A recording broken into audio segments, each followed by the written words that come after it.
At the base of the brain, pressed flat against the floor of the skull, two slender cables of nerve fiber cross each other in the shape of an X.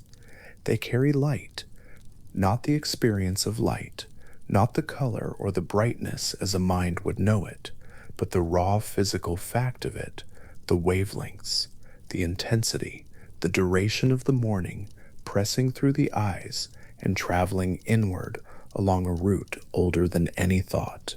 The crossing point of these two cables is called the optic chiasm, and resting directly above it, so close that it nearly touches the fibers below, is a structure so small it is difficult to hold in the mind as real. It sits there in the quiet interior of the hypothalamus. The brain around it is dense and warm and humming with 10 billion conversations, but this structure is still small. Paired, two clusters of neurons arranged symmetrically on either side of a thin membrane, each one no wider than a poppy seed pressed between finger and thumb. Together they occupy a volume of tissue smaller than a single grain of uncooked rice. And yet from this place, from this almost vanishingly small address inside the human head, the timing of an entire life is issued. The hour of waking, the hour of sleep, the daily curve of temperature and alertness and hunger and repair, all of it organized, all of it kept. The structure is called the suprachiasmatic nucleus. The name describes its position above the chiasm, that crossed X of optic cables beneath it, but the name gives nothing of its nature. It does not suggest the scale. It does not suggest that two symmetrical clusters of roughly 10,000 neurons each, 20,000 in total, could be the source of something as large and pervasive as the rhythm of a human day. 20,000 cells. The number is worth sitting with. A single square inch of the visual cortex contains more. A small patch of skin contains more nerve endings. And yet these 20,000 neurons, arranged in their paired and ancient configuration at the brain's quiet base, have been oscillating, firing in slow coordinated waves, cycling through their internal chemistry, since before the person they inhabit could distinguish day from night with their own eyes. The clock does not wait to be used. It runs from the beginning.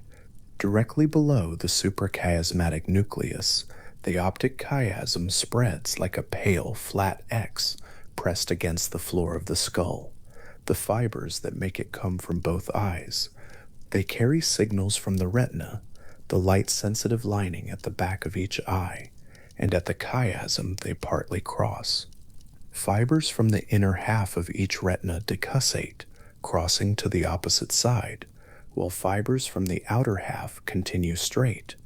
The result is that visual information from the left field of view reaches the right side of the brain, and visual information from the right reaches the left.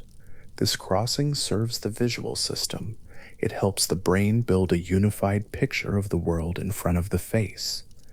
But resting above this crossing, the suprachiasmatic nucleus is not primarily concerned with pictures. It is concerned with something older and simpler.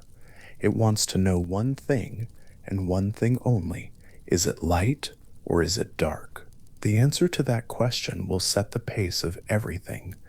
The relationship between the clock and the chiasm beneath it is not incidental. The fibers of the optic cables pass information upward into the clock as they cross below it. A direct line, ancient and precise from the surface of the eye to the core of the clock, ensuring that the first raw signal of morning is delivered to the nucleus without detour. The geometry is almost architectural. Light enters, it crosses, it rises. The clock above receives it and adjusts. The day begins. Inside the hypothalamus, just behind the suprachiasmatic nucleus, a narrow canal of cerebrospinal fluid runs upward through the brain. This is the third ventricle, a slot of fluid that brackets the nucleus on either side, isolating it in its own quiet enclosure within the tissue. On either side of this canal, pressed close to its walls are the two halves of the nucleus, each held in its own chamber of cells, close enough that they function as a single structure, even though they are physically separate. The fluid of the ventricle does not separate them in any meaningful way. They are coupled. They fire together. Their rhythms are locked in a synchrony so tight that the combined output reads as a single voice. That voice does not waver. It does not drift. Generation after generation of neurons, cycling through the same chemical conversation, passing their signals forward and inward and outward, maintaining a period of approximately 24 hours with a precision that would be difficult to achieve deliberately, even with instruments. The clock in the suprachiasmatic nucleus keeps better time than most mechanical clocks of the early 20th century. It does this without gears, without springs, using only the chemistry of living cells. The question of how this was first understood, how anyone came to know that a region this small and this deep was doing something this important, is not a story of sudden insight. It was a story of careful, patient subtraction. Remove something from an animal, see what is lost. Repeat with different structures. Map the consequences. This is how neuroscience has always worked at its most fundamental level, not by looking at what is there, but by looking at what disappears when something specific is taken away. In 1972, a neuroscientist named Robert Moore and separately a researcher named Irving Zucker each performed a variation of the same experiment. They surgically destroyed the suprachiasmatic nucleus in rats, a precise lesion targeted at that small bilateral structure above the chiasm, and then observed what happened to the animal's behavior. The answer was stark. The circadian rhythms vanished. Not just sleep and waking, but the daily rhythm of locomotor activity, the pulse of corticosteroid secretion that normally tracks the clock with precision. All of it became arrhythmic, flat, dissolved. The rats ate at all hours. They moved at all hours. Their cortisol no longer rose and fell in its characteristic daily curve. The biological tide that normally organizes a mammal's day simply ceased. In the absence of those two small paired clusters of cells, the body lost its sense of time entirely. Not its ability to sleep, not its ability to move, but the organization of these things into a coherent daily pattern. The rhythm was gone. This was the first direct evidence that the suprachiasmatic nucleus was not simply involved in circadian timing. It was the source of it. Not a relay, not a receiver, not one node among many. The pacemaker itself. Remove it, and the clock stops. Not because any single function was destroyed, but because the organizing principle was removed, and without it, every downstream process fell into its own independent, incoherent time. It was a powerful finding. It was not yet complete. Knowing that the suprachiasmatic nucleus is necessary for circadian rhythms leaves open the question of where the rhythm actually originates. The nucleus is necessary, but is it sufficient? Is the timing generated inside the nucleus itself, or does the nucleus simply relay a rhythm that is generated somewhere upstream? These are different claims. The first says the clock lives here. The second says the clock lives somewhere else, and the nucleus merely carries its signal forward. The transplantation experiments answered this question in a way that left very little room for doubt. The logic of a transplantation experiment is elegant in its simplicity. Take an animal whose suprachiasmatic nucleus has been destroyed, an animal with no circadian rhythm, whose behavior has become arrhythmic and flat. Now transplant into that animal a suprachiasmatic nucleus taken from a donor. If the nucleus merely relays a rhythm from somewhere else, the transplanted tissue should either do nothing or perhaps restore whatever timing, the host's own brain was generating before its clock was removed. But if the nucleus is itself the autonomous source of the rhythm, the transplanted tissue should restore rhythmicity, and the period of that restored rhythm should match the donor, not the host. This is what happened when SCN tissue from one strain of hamster, whose circadian period was genetically distinct from another, was transplanted into a lesioned host of the other strain. The restored rhythm ran at the donor's period, not the host's. The host's body, its muscles, its hormones, its neural circuitry, all of it ran at the rhythm set by the small cluster of donated cells resting in its hypothalamus. The timing had transferred, not a copy of a timing signal. The source itself had transferred, and it brought its period with it. This was not a small result. It established that the suprachiasmatic nucleus is not a clock that reads a signal coming from elsewhere.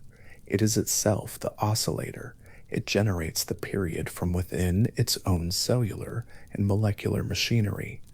And that machinery is sufficiently self-contained that it can be removed from one animal, transplanted into another, and continue running at the same period in its new host, as if it had never noticed the change of address. The clock carries itself. It does not depend on the body around it for its timing. The body depends on it. Within the suprachiasmatic nucleus, the cells are not arranged randomly. They are organized, not in the rigid sense of a crystal, but with a kind of soft internal geography that reflects the different roles different populations play. The nucleus divides broadly into two regions, an inner core and an outer shell, each with its own cell types and its own chemistry. The inner core is sometimes called the ventrolateral region. The cells here are the ones that receive the light signal coming up from the retina below. They express specific signaling molecules, proteins called VIP and GRP, that mark them as a distinct population with a distinct function. These are the light-receiving neurons. They are the ones whose chemistry changes when the chiasm below them delivers its report of morning or darkness. They are the interface between the world's light and the clock's interior. Surrounding this core, making up the larger portion of the nucleus's volume, is the shell, the dorsomedial shell. The cells here have their own marker, a molecule called AVP, released in rhythmic pulses that track the clock's cycle closely. These shell neurons are the primary output drivers. When the nucleus speaks to the rest of the brain, when it sends its timing signal outward into the hypothalamus and down into the circuits that control body temperature and hormone secretion and the preparation for sleep, it is largely the shell neurons carrying that message. The architecture at the scale of microns resembles something close to the structure of a seed, a soft inner region, functionally distinct, surrounded by a harder, more organized outer layer that serves the structure's relationship with the world beyond it. Inside, reception; outside, projection. The light comes in at the core, and the signal goes out from the shell, and between those two movements, in the chemistry of the cells themselves, the timing is generated and sustained. This inner geography is not merely organizational, it is functional in a precise sense. The two populations interact. The core neurons, after receiving the light signal, modulate the rhythms of the shell neurons around them. The shell neurons, in turn, maintain their own robust oscillation and broadcast it outward. The coupling between them is part of what makes the nucleus so stable as a pacemaker, so resistant to random perturbation, so reliable across decades of daily cycling. 20,000 neurons, two populations, one receiving, one projecting, an inner core surrounded by a shell. The whole structure smaller than the period at the end of this sentence. It is worth considering, for a moment, what it means that the body contains a structure like this. Not because it is extraordinary in the sense of being implausible, it is entirely plausible. It is simply the result of hundreds of millions of years of selection for organisms that could anticipate the daily cycle of light and dark and prepare their physiology accordingly. But because it is a genuine example of biological economy at its most precise, the minimum necessary to accomplish something vast. What the suprachiasmatic nucleus accomplishes is the temporal organization of an entire mammal. Every tissue in the body has its own cellular clock, its own molecular oscillation, cycling through approximately 24 hours. The liver's clock is different from the brain's, which is different from the heart's, which is different from the skin's. Left to run without coordination, these clocks would drift out of phase with each other. Metabolic processes would run at the wrong time relative to feeding. Immune responses would fire when the body is already under other stress. Cardiovascular preparation would not align with the demands of activity. The body is a system of systems, and systems that are not synchronized produce interference rather than coherence. The suprachiasmatic nucleus is what prevents this. It is the conductor of the peripheral clocks, not by running each one directly, but by issuing a continuous, reliable timing signal that all the peripheral clocks can anchor to. When the signal is present, the body's internal clocks stay phase-locked to each other and to the external day. When the signal is absent, as in those lesion experiments from 1972, the peripheral clocks continue to run, but they drift apart, and the coherence of the body's daily organization slowly dissolves. This is the distinction between a clock gene, which any cell can carry, and a master clock, which only the suprachiasmatic nucleus is. The molecular oscillation, the loop of proteins that takes approximately 24 hours to complete one cycle, runs in cells throughout the body. Heart cells have it, liver cells have it, skin cells, if removed and placed in a dish with the right nutrients, will cycle through their molecular clock rhythms for days before they fade. The oscillation is not unique to the suprachiasmatic nucleus. What is unique to it is its function as the organizing center, the structure that receives the world's primary time cue, processes it, and distributes a coherent signal to all the body's peripheral oscillators, so that they remain synchronized with each other and with the 24-hour rotation of the Earth. A clock gene is a molecular mechanism. The suprachiasmatic nucleus is a master clock. These are not the same thing, in the same way that a gear is not the same as a watch. The nucleus sits at its post above the optic chiasm, receiving light from below and projecting time outward in all directions. It has been doing this in some form for as long as mammals have existed. The specific genes involved, the specific proteins, the specific feedback chemistry, these details are conserved with striking similarity across species that diverged hundreds of millions of years ago.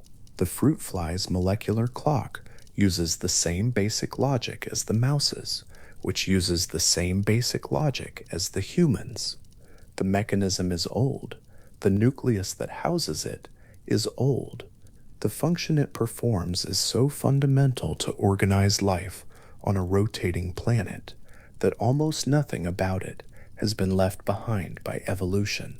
In the dark of the skull, behind the eyes, above the crossing cables of the optic chiasm, the nucleus does its work. The neurons fire in their slow rhythmic waves. The signaling molecules are released and absorbed.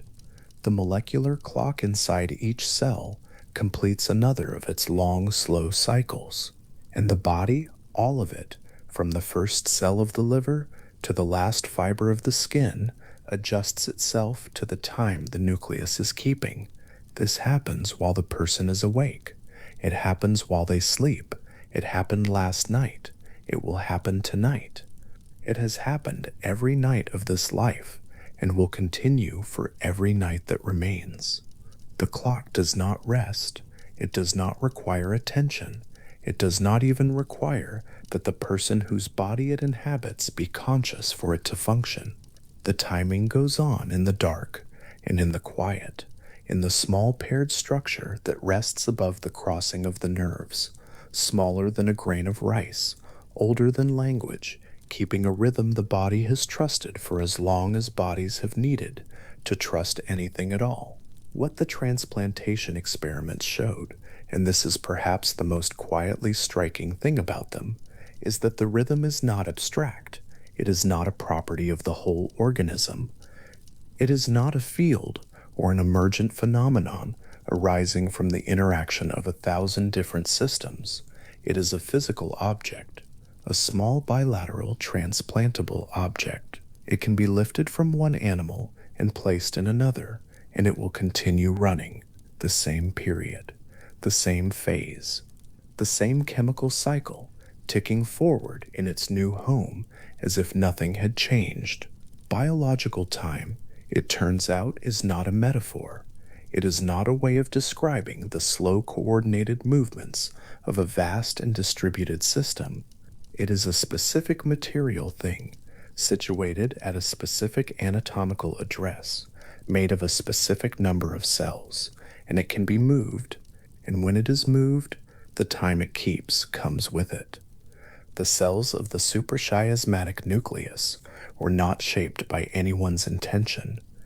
They were shaped by the long, patient logic of natural selection, which kept every variation that helped an organism align its internal chemistry with the external cycle of day and night, and let go of every variation that could not, over deep time.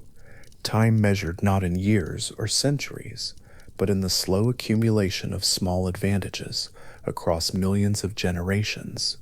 The structure that now rests above the optic chiasm in every living mammal was refined into something close to optimal for the job it does. Compact, robust, rhythmic, synchronized across its 20,000 cells, stable for a lifetime, and yet it is not rigid. The clock adjusts, light resets it, darkness adjusts it, temperature gradients in the body modulate its output. The structure that is small enough to lose in the noise of the surrounding hypothalamus is also responsive enough to track the changing day length across the seasons, to shift its phase in response to a change in light schedule, to recognize within a few cycles that the external day has moved and that the internal clock must follow. The stability is real. The flexibility is equally real. These two properties coexist inside 20,000 neurons in a volume of tissue smaller than the tip of a finger at the base of a brain that contains roughly 86 billion cells in total. 86 billion, and the timing of all of them is ultimately organized by 20,000. The floor of the hypothalamus is a busy place. The paraventricular nucleus sits nearby, managing stress responses and hormone cascades. The arcuate nucleus processes signals about hunger and metabolism. The ventromedial hypothalamus has roles in satiety and reproductive behavior. The lateral hypothalamus governs arousal and wakefulness. These structures are densely interconnected. They project into each other. They receive from each other. The hypothalamus, as a whole, is less a collection of isolated structures than a neighborhood of tightly coupled systems, each specialized, each embedded in a web of mutual influence. The suprachiasmatic nucleus participates in this neighborhood. It receives from it. It projects into it. But it is not simply another node in the network. It occupies a particular position, the position of the pacemaker, that no other hypothalamic structure shares. It is the one structure that generates its own sustained, self-referential oscillation without requiring input from the rest of the network to maintain it. The other structures depend on signals coming in for their activity. The suprachiasmatic nucleus generates its rhythm endogenously from within the chemistry of its own cells, and then distributes it outward. The direction of dependence is asymmetric. Everything else waits in some sense on the clock. This asymmetry is not absolute. The nucleus does receive inputs. Light from the retina is the most important. Temperature, feeding signals, social cues, physical activity, these also influence the clock's phase, each through different routes. The clock is not sealed, it is entrained by the world, but its core rhythm, the approximately 24-hour oscillation that it maintains when all external cues are removed, is endogenous, internal, self-generated. The world adjusts the time on the clock. The clock generates the time that the world adjusts.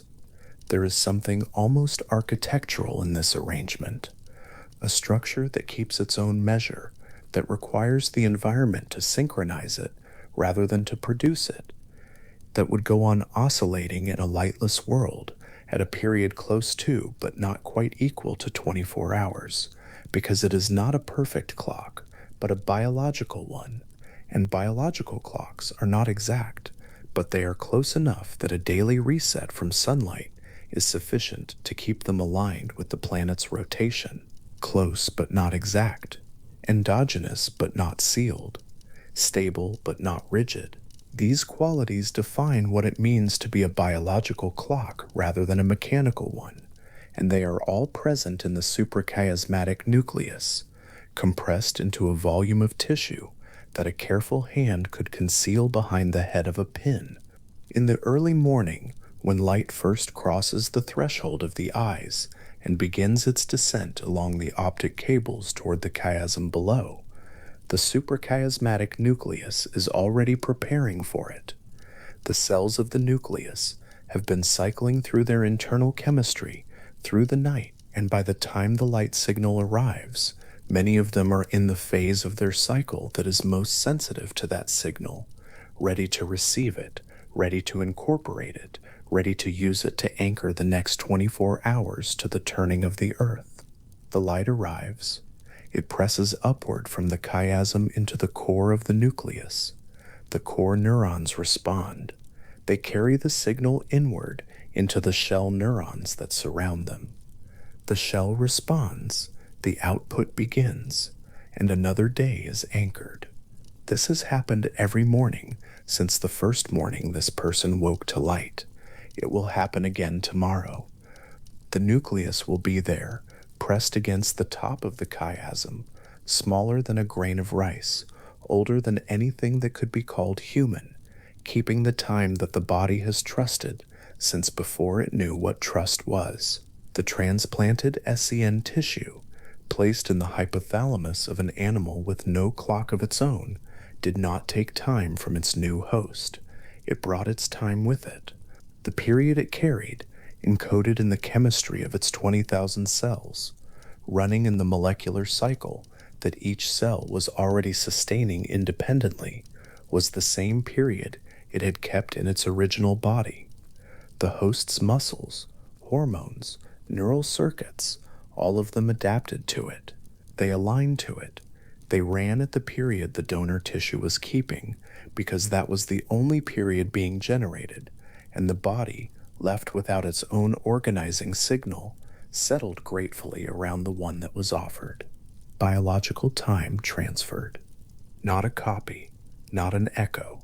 The thing itself, small and bilateral and self-contained, carrying in its cellular chemistry the same measure it had always kept, and carrying it unchanged into the quiet dark of a new home.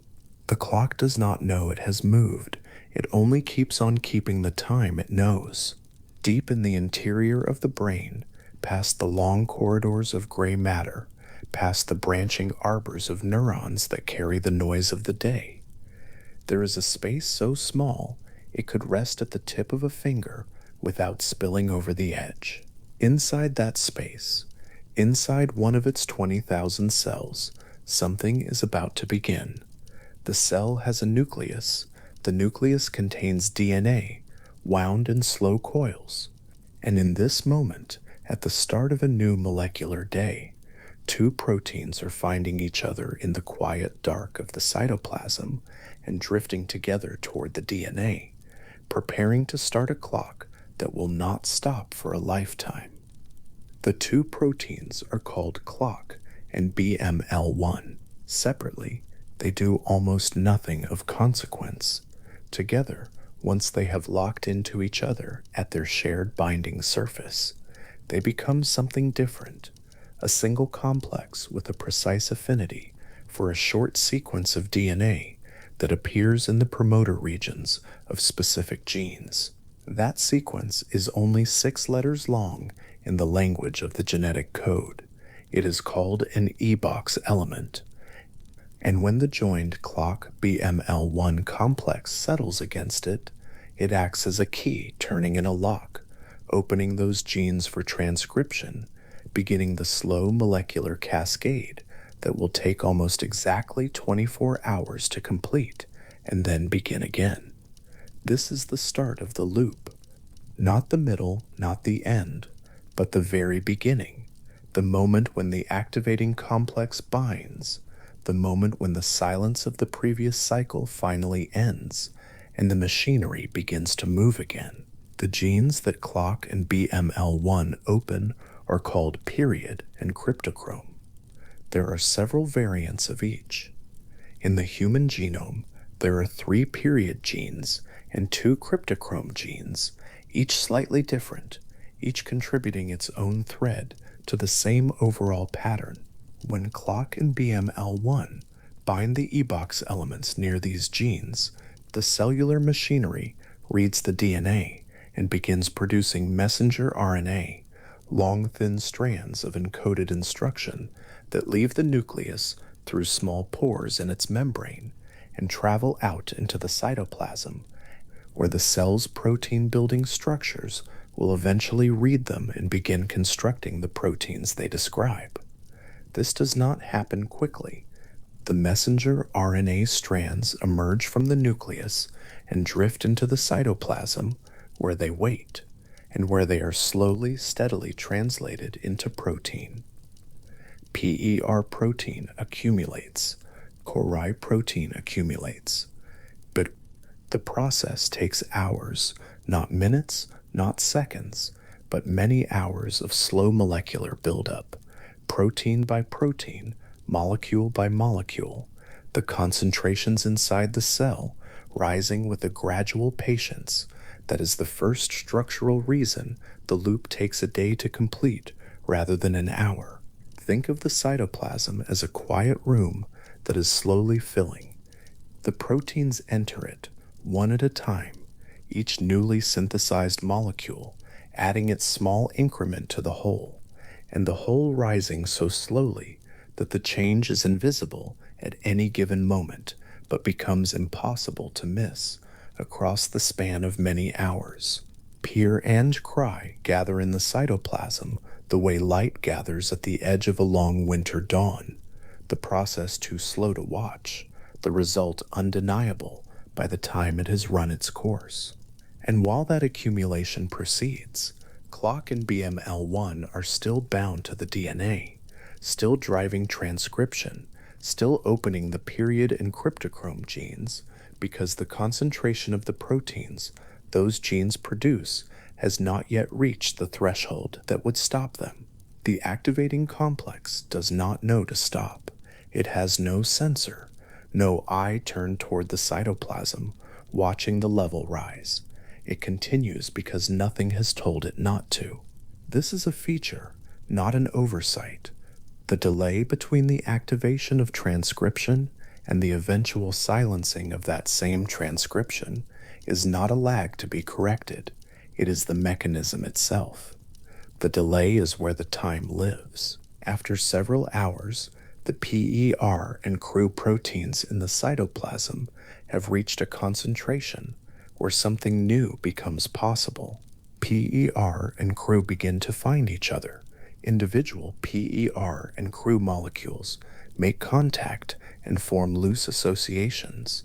those associations become more stable, and gradually, over still more hours, they assemble into larger multi-protein complexes, clusters of molecules bound together into structures with properties that neither PER nor CRU possesses alone. These complexes have, among other things, the ability to enter the nucleus. They carry nuclear localization signals on their surfaces, small molecular flags that the cell's transport machinery recognizes. And when those flags are read, the complexes are escorted through the nuclear pores and into the interior of the nucleus, where the DNA lives. This return journey is the turning point of the cycle. The same proteins that Cluck and Biamal one caused to be made are now entering the nucleus as a combined complex, moving toward the same regions of DNA where Cluck and Biamal 1 are still sitting, still activating transcription. When the PER-CRU complex reaches the Cluck-Biamal 1 complex, it interferes with it directly, physically, protein surface against protein surface. The inhibitory complex blocks the activating complex from doing its work. Transcription of the period and cryptochrome genes slows, then it stops. The PER and CRUB genes go silent. The loop has reached its midpoint. The very proteins it produced have returned to silence, the machinery that made them. This kind of feedback, where the output of a process shuts down the process that produced it, is not unique to circadian clocks. It appears in many biological control systems, but in the circadian oscillator, what makes this feedback special is its timing. The delay is not incidental. The hours required for PER and CRU to accumulate, to find each other, to form complexes, to wait for those complexes to reach sufficient concentration to translocate into the nucleus. All of that elapsed time is precisely what stretches the cycle to approximately 24 hours. Without that delay, the loop would run much faster. With a shorter delay, each cycle might take only a few hours.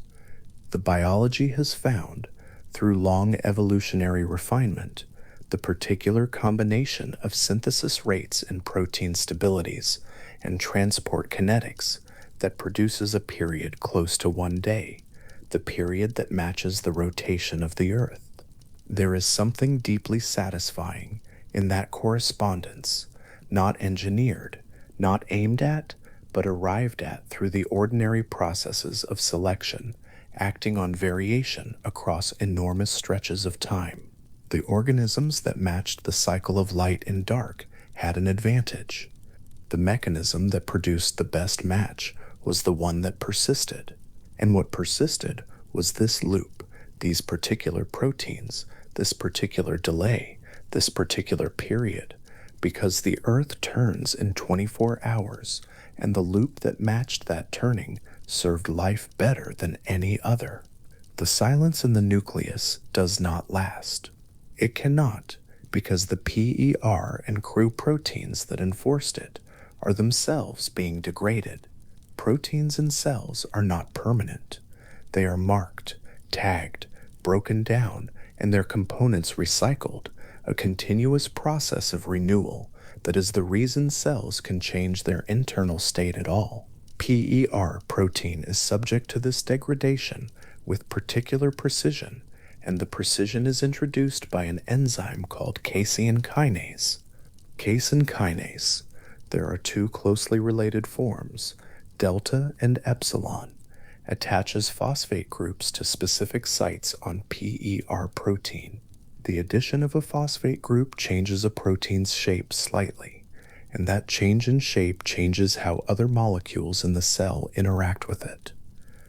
At some phosphorylation sites on PER, the added phosphate group marks the protein for destruction. Molecules called ubiquitin ligases recognize the phosphorylated site and attach chains of a small tag protein called ubiquitin to the PER molecule, and those ubiquitin chains are recognized by the cell's protein-degrading machinery, the proteasome, which unfolds and destroys the tagged protein. At other sites on the same PER protein, phosphorylation by casein kinase has the opposite effect. Those phosphate groups stabilize the protein, protecting it from degradation, extending its time in the cell. Casein kinase is simultaneously marking PER for destruction at some positions and shielding it from destruction at others, and the overall outcome, how long PER survives, how slowly or quickly its concentration falls, depends on the precise balance between these opposing actions. This balance matters more than it might first appear, because PER's stability determines how long the inhibitory PER-CRY complex remains in the nucleus, which determines how long the period and cryptochrome genes stay silenced, which determines when clock and BML1 are finally free to activate those genes again, which determines the length of the cycle. A small shift in casein kinase activity, or a small change in the amino acid sequence of PER that alters how readily those sites are phosphorylated, can change the period of the oscillator, not by a lot, by an hour, 2 hours, sometimes less. But that small shift propagates through every waking hour and every sleeping hour of every day, reshaping the rhythm of a life. There is a rare inherited variant in one of the period genes affecting exactly this region that causes the entire circadian period to shorten by several hours. People who carry it are not simply night owls or morning people in the ordinary sense. Their clocks genuinely run faster, completing their cycles hours ahead of the population average. They become deeply sleepy in the early evening and wake fully rested before sunrise, not from habit or choice, but from the quiet molecular consequence of a single change site on a single protein, shifting the balance of phosphorylation by a small and measurable amount, nudging the period of the oscillator from close to 24 hours to something closer to 22. The proteasome does its work, and PER disappears. The inhibitory complex in the nucleus dissolves without its PER component. BML1 is eventually restored to an active state, and then, in the silence that follows, Cluck and BML1 find each other again, drift toward the E-box elements, settle into position, and the period and cryptochrome genes begin to be transcribed once more. The cycle closes and reopens. No seam, no gap, no reset required from outside. It runs on its own. This capacity for autonomous oscillation, the ability to keep time without any external signal, was not obvious before the molecular components were identified. That a clock could be built from proteins that make other proteins that silence the first proteins, and that this loop alone could generate a rhythm with a period of approximately 1 day, seemed too simple a mechanism to account for the precision of biological timekeeping. But simplicity at the molecular level is not the same as simplicity in consequence. The loop is simple. The period it generates is remarkably stable. And the stability comes not from the simplicity of the components, but from the multiple regulatory layers wrapped around them. The phosphorylation controls, the complex assembly kinetics, the nuclear transport delays, each one tuning the period, each one providing a point at which the clock can be adjusted without losing its essential character. There is also a secondary loop interleaved with the primary one, a secondary cycle of gene regulation that reinforces the main rhythm without driving it. Certain proteins activated by Cluck and BML1 go on to affect the transcription of BML1 itself, creating a longer period fluctuation in the abundance of one of the core activating partners that rises and falls across the day and night, providing the clock with additional stability against small perturbations. The main loop could run imperfectly without it.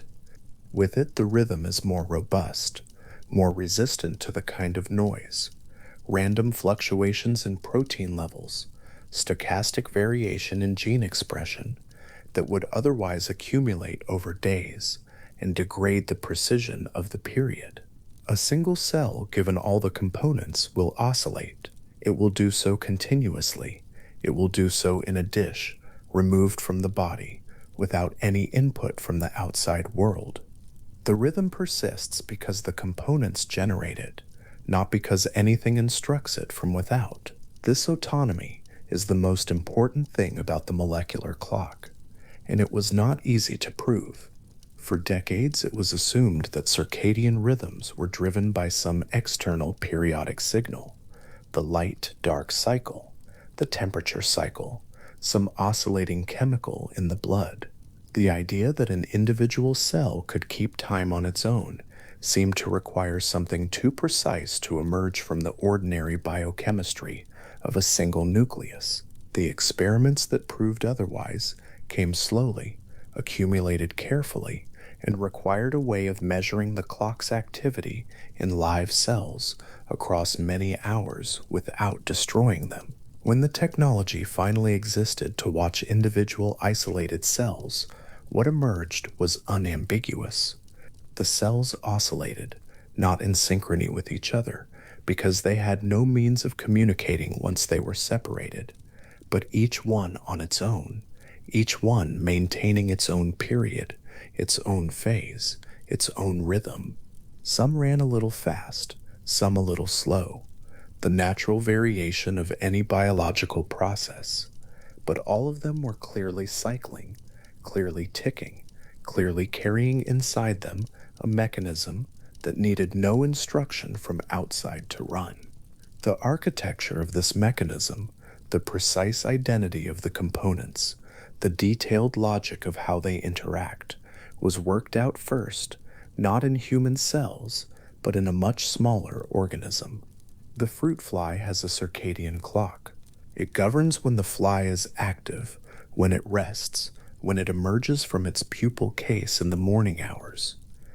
And because the fruit fly is a small organism with a short generation time and a genetics that is straightforward to work with, it became the organism in which the clock was opened up and examined. The first clock gene in the fruit fly was identified through a mutation that changed the period of the fly's circadian rhythm. The gene was called period. Flies with one version of the mutation ran fast. Flies with another ran slow. Flies with the gene deleted entirely became arrhythmic, their activity patterns random, their rest fragmented, their biological time abolished. The gene was sequenced, the protein it produced was characterized, and then the research moved, step by step, toward understanding how the period protein participated in a feedback loop that closed on itself across the span of a day. 3 scientists, Jeffrey Hall, Michael Rosbash, and Michael Young, spent years in the 1980s and 1990s working out the components and logic of this loop in the fly, tracking the rise and fall of messenger RNA and protein across the daily cycle, identifying the interactions between the components, piecing together a mechanism that was, at first, fiercely debated, and then, as evidence accumulated, gradually accepted. Hall and Rosbash worked at Brandeis University. Young worked at Rockefeller. They were not collaborating. They were competing in the ordinary way that scientists compete, each trying to understand the same mechanism faster and more completely than the others. The work overlapped and built on itself, each group's findings extending and sometimes challenging the others, and the collective result was a picture of the molecular clock that was coherent, well supported, and this was not yet known for certain at the time, conserved across an enormous range of living things. The 2017 Nobel Prize in Physiology or Medicine was awarded to Hall, Rosbash, and Young for this work. The prize recognized the discovery of molecular mechanisms controlling circadian rhythms, which is a precise and accurate description of what they had found.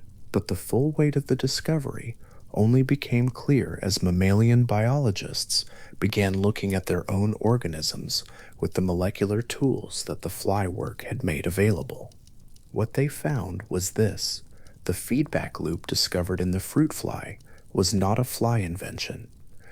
It was not a quirk of insect biology, interesting but distant from human physiology. The same logical structure, an activating complex, the genes it opens, the proteins those genes produce, the inhibitory complex those proteins form, the return of that complex to silence the activating one, and the degradation of the inhibitory proteins that resets the whole system was present in mammals.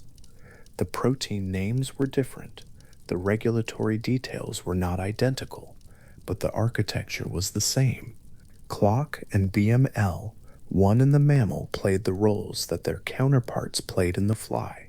PERIOD and CRYPTOCHROME in the mammal were related, both structurally and evolutionarily, to the fly proteins of the same names. The casein kinases that set the period in the mammal had close counterparts in the fly as well. The loop had been running for hundreds of millions of years, long before flies and mammals took their separate paths through evolutionary history, and the passage of all that time had changed the components but preserved the logic. This is what conservation means in biology. Not that the same DNA sequence persisted unchanged through eons of replication and mutation. That is not how inheritance works.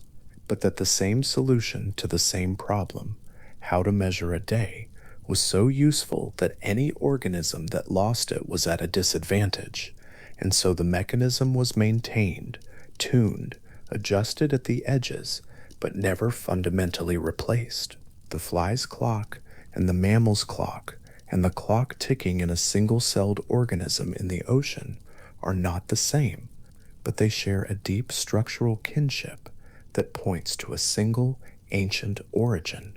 In every human cell that carries a nucleus, and most of them do, this loop is running.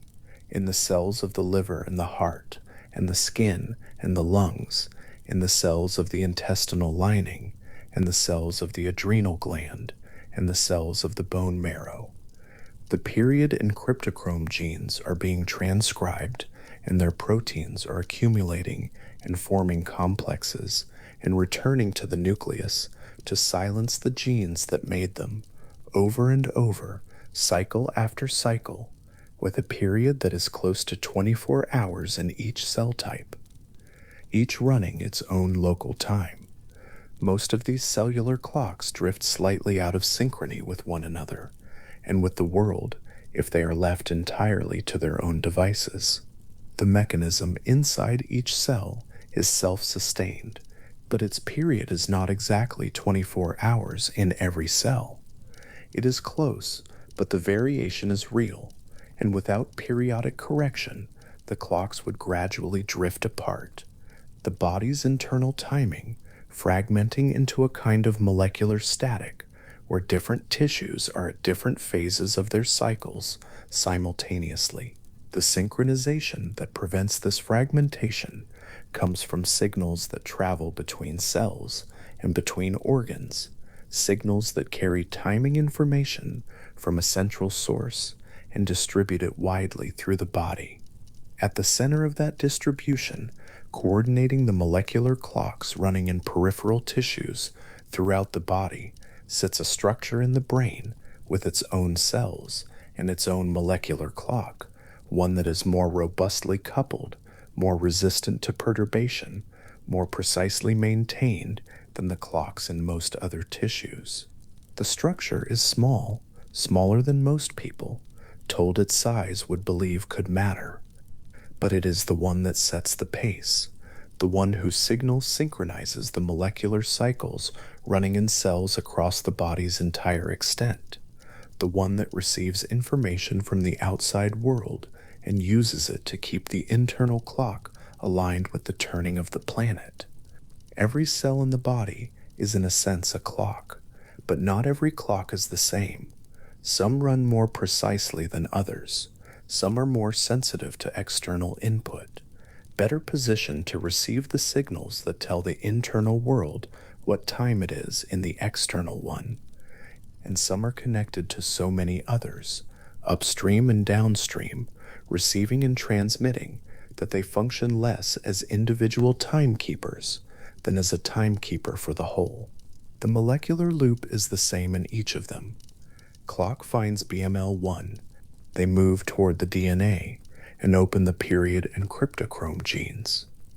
The proteins build up slowly through the hours, gathering in the cytoplasm, assembling into complexes, crossing back into the nucleus to silence the genes that made them. Casein kinase marks and stabilizes and marks again, and eventually the inhibitory complex dissolves, and the silence lifts and cluck and BM, L1 bind DNA once more. A day passes, and then another, for as long as the cell is alive. The duration of each cycle, the period, is set not by any single component, but by the collective behavior of all of them together. Change the rate at which PER is synthesized, and the period shifts. Change the stability of the PER-cry complex in the nucleus, and the period shifts. Change the activity of casein kinase, and the period shifts. The period is a property of the system as a whole, emergent from the interactions of its parts, and because it is emergent in this way, it is also, to a degree, robust. Small changes in one parameter can be partly compensated by the behavior of the others, and the period remains close to 24 hours even as the individual components fluctuate within their normal biological ranges. This robustness is not absolute. Some perturbations, genetic mutations, extreme temperatures, chemical interference can change the period significantly or abolish the rhythm entirely. But within the range of ordinary cellular variation, the molecular loop maintains its period with a faithfulness that still, even knowing the mechanism, carries the quality of something more deliberate than it is. A cell taken from the body, kept alive in a warm dish, its environment held constant. Such a cell will cycle through the molecular loop with a period close to 24 hours for days, sometimes weeks, before the rhythm finally fades as the cell's own vitality declines. Something in the cell counts the hours without any instruction to do so, not through the mechanism of a gear or a spring, not through any physical timer in the ordinary sense, but through the slow accumulation and return and degradation of proteins, through the chemical kinetics of binding and unbinding, through the delay that is built into the very architecture of the feedback loop. It is chemistry that keeps time. Ordinary chemistry, following ordinary rules, producing an ordinary period, ordinary, that is, except that the period is a day, and the day is the rhythm of a planet, and the planet is the world in which this chemistry evolved. The Nobel Committee, in recognizing the work of Hall, Rosbash, and Young, noted that the molecular mechanism they described in the fruit fly had illuminated principles that govern circadian rhythms in organisms ranging from simple eukaryotes to plants to mice to people. The language of prize announcements tends toward the measured and the official, but the underlying claim was genuinely large. The feedback loop first traced in a fly living its few weeks of life in a laboratory in Boston or New York was, when the wider picture came into focus, a version of the same loop, ticking in every nucleus in a human body, in the nuclei of organisms across the tree of life, in cells that had been cycling since long before the fly and the mammal and most of the other living things alive today had come into existence. The loop is old. The logic is old, and it is still running now, in this moment, in every cell that carries a nucleus, in the quiet of the body, resting in the dark. PER is accumulating somewhere. Kara is finding its partner. A complex is forming and waiting for the hours required to build sufficient concentration, and then crossing back through the nuclear pore to settle against the activating complex it will silence.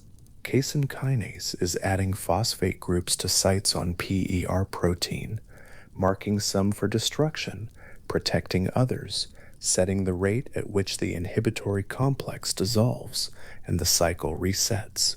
The rate is close to 1 day. The cycle closes and reopens, with a fidelity that has been maintained across more time than can be easily held in mind. There was a first organism that kept time in this way. We do not know what it was, or when it lived, or what the world looked like around it. But the mechanism it used, or something structurally continuous with it, is still running in cells descended in an unbroken line from whatever that first organism was, still cycling through the same logic of activation and accumulation and inhibition and degradation, still arriving at the same period, still measuring the same day. The loop does not need to be told when to start. It started somewhere in the deep past of living things, and it has not stopped. It is running now. Slowly, inside the nucleus of a cell, inside a structure smaller than a grain of rice, two proteins are finding each other in the dark and moving together toward a 6-letter sequence of DNA that is waiting for them in the same place it has always been. And the cycle is about to begin again, as it has begun uncounted times before, quiet and precise and entirely without witness, keeping the time of a world that does not need to be asked what hour it is. Deep inside the back of each eye, past the rods and cones that build every shape and color the world has ever offered, there lives a quieter cell. It does not see edges. It does not see motion or read the fine print on a page or recognize a face. It does a single, simpler thing. It measures the light in the room, not its shape, not its detail, only its brightness and its particular quality, and carries that information inward, not toward the visual mind, but toward something older and more interior than vision has ever reached. These cells are rare. In a retina containing roughly 1.25 million ganglion cells, only 1 in 50 carries this specific task. The others send their signals toward the occipital cortex at the back of the skull, where images are assembled and perceived. This small minority takes a different road entirely. Toward the center of the brain they travel, not toward the processing of pictures, but toward the keeping of time. The molecule they carry inside them is called melanopsin.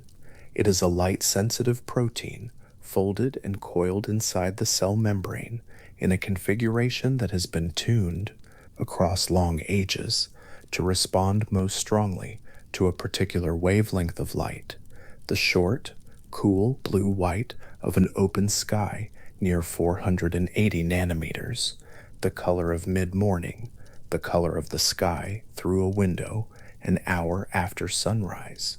It is not the color of fire, not the amber of a candle or the orange of an evening lamp. It is the cool, diffuse brightness of a sky full of scattered light, and it speaks to the body's clock in a language the clock has understood for far longer than the world has had electric light. These cells, these rare light-sensitive messengers, have a name. They are intrinsically photosensitive retinal ganglion cells. Intrinsically photosensitive means they respond to light on their own, without input from the rods and cones that surround them. Blind them in the usual way, destroy every rod and cone in the retina, and these cells will still fire in the presence of bright light. They need no image, they need no scene, they need only the fact of illumination. The axons of these cells leave the eye together, bundled alongside the axons of every other ganglion cell, as they form the optic nerve. For a short distance, they travel the same path. Then, at the base of the brain, they arrive at the optic chiasm, that pale flat crossing point, where the two optic nerves meet in an X, each partially trading fibers with the other, so that both hemispheres of the brain receive information from both eyes. At this junction, most fibers continue backward toward the visual cortex, but these particular axons, the ones carrying only brightness and the color of open sky, branch away. They turn aside and climb directly upward. And just above the chiasma, separated from its crossing fibers by almost no distance at all, they arrive at their destination. The suprachiasmatic nucleus rests there, directly overhead. In the geography of the brain, the relationship between the optic chiasm and the structure above it is almost architectural, like a bridge resting on its supports, or a clock hung directly above the window through which the light that sets it enters. The axons from those rare retinal cells do not travel far.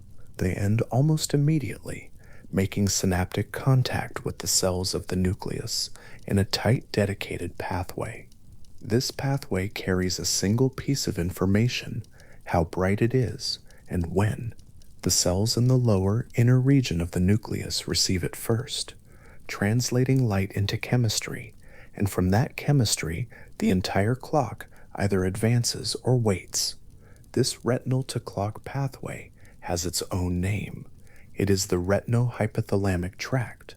It is not part of the visual system in the usual sense.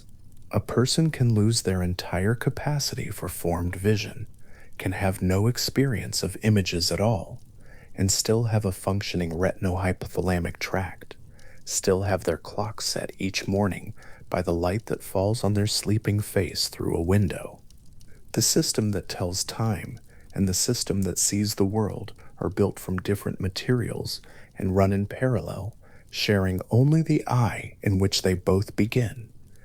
Among people who have lost all functional rods and cones through severe retinal degeneration, where normal vision is entirely gone, circadian entrainment can still be preserved as long as the intrinsically photosensitive cells remain intact.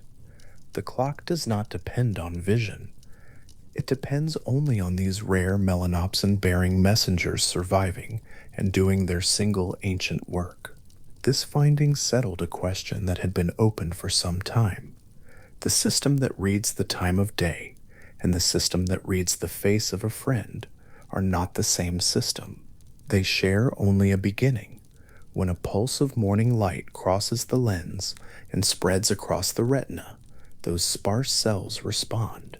Melanopsin in their membranes shifts configuration, triggering a cascade inside the cell that eventually generates an electrical signal.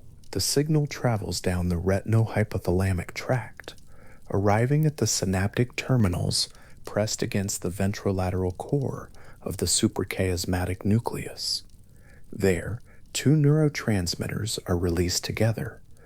One is glutamate, the most common excitatory messenger in the brain, fast and blunt, driving the postsynaptic cell into activity by pulling calcium through receptor channels in the membrane. The other is a neuropeptide with a longer name, pituitary adenylate cyclase activating polypeptide, often shortened to PACAP. It modulates and shapes the glutamate signal, adjusting its strength, tuning its timing. The calcium flooding into the SCN neuron through those open channels sets off a chain of events inside the cell that reaches all the way into the nucleus. Calcium-sensitive enzymes activate. A signaling protein called Krebs is phosphorylated, a small chemical tag added to a specific site that changes how the protein behaves. Phosphorylated CR-Reb then binds to specific regulatory sequences in the DNA and does something immediate and direct. It switches on the period genes. PER1 and PER2 are induced. Their transcription begins, and messenger RNA carrying their instructions, moves out of the nucleus and into the cytoplasm, where proteins will eventually be made. This is the junction between the external and the molecular, the point at which a photon that crossed 93 million miles of space entered an eye and triggered a rare cell's melanopsin, ultimately reaches the interior of the clock and directly rewrites the time. Light does not merely suggest an adjustment. In the chemical language of the cell, it commands one, it forces new transcription, it inserts new protein. And because the timing of when PR proteins accumulate determines where the clock is in its cycle, adding more of them at a particular moment physically shifts the cycle forward or backward. This shift, the clock moving earlier or later in response to light, follows a specific pattern across the day and night. Not all light shifts the clock. Light in the middle of the biological day, when the body is awake and the sun is high, produces almost no phase change at all. The clock is running in its normal active phase. The light is expected, and the signal is largely ignored. But in the biological night, when darkness has already settled, a pulse of light lands on a system that is not expecting it, and the response is strong.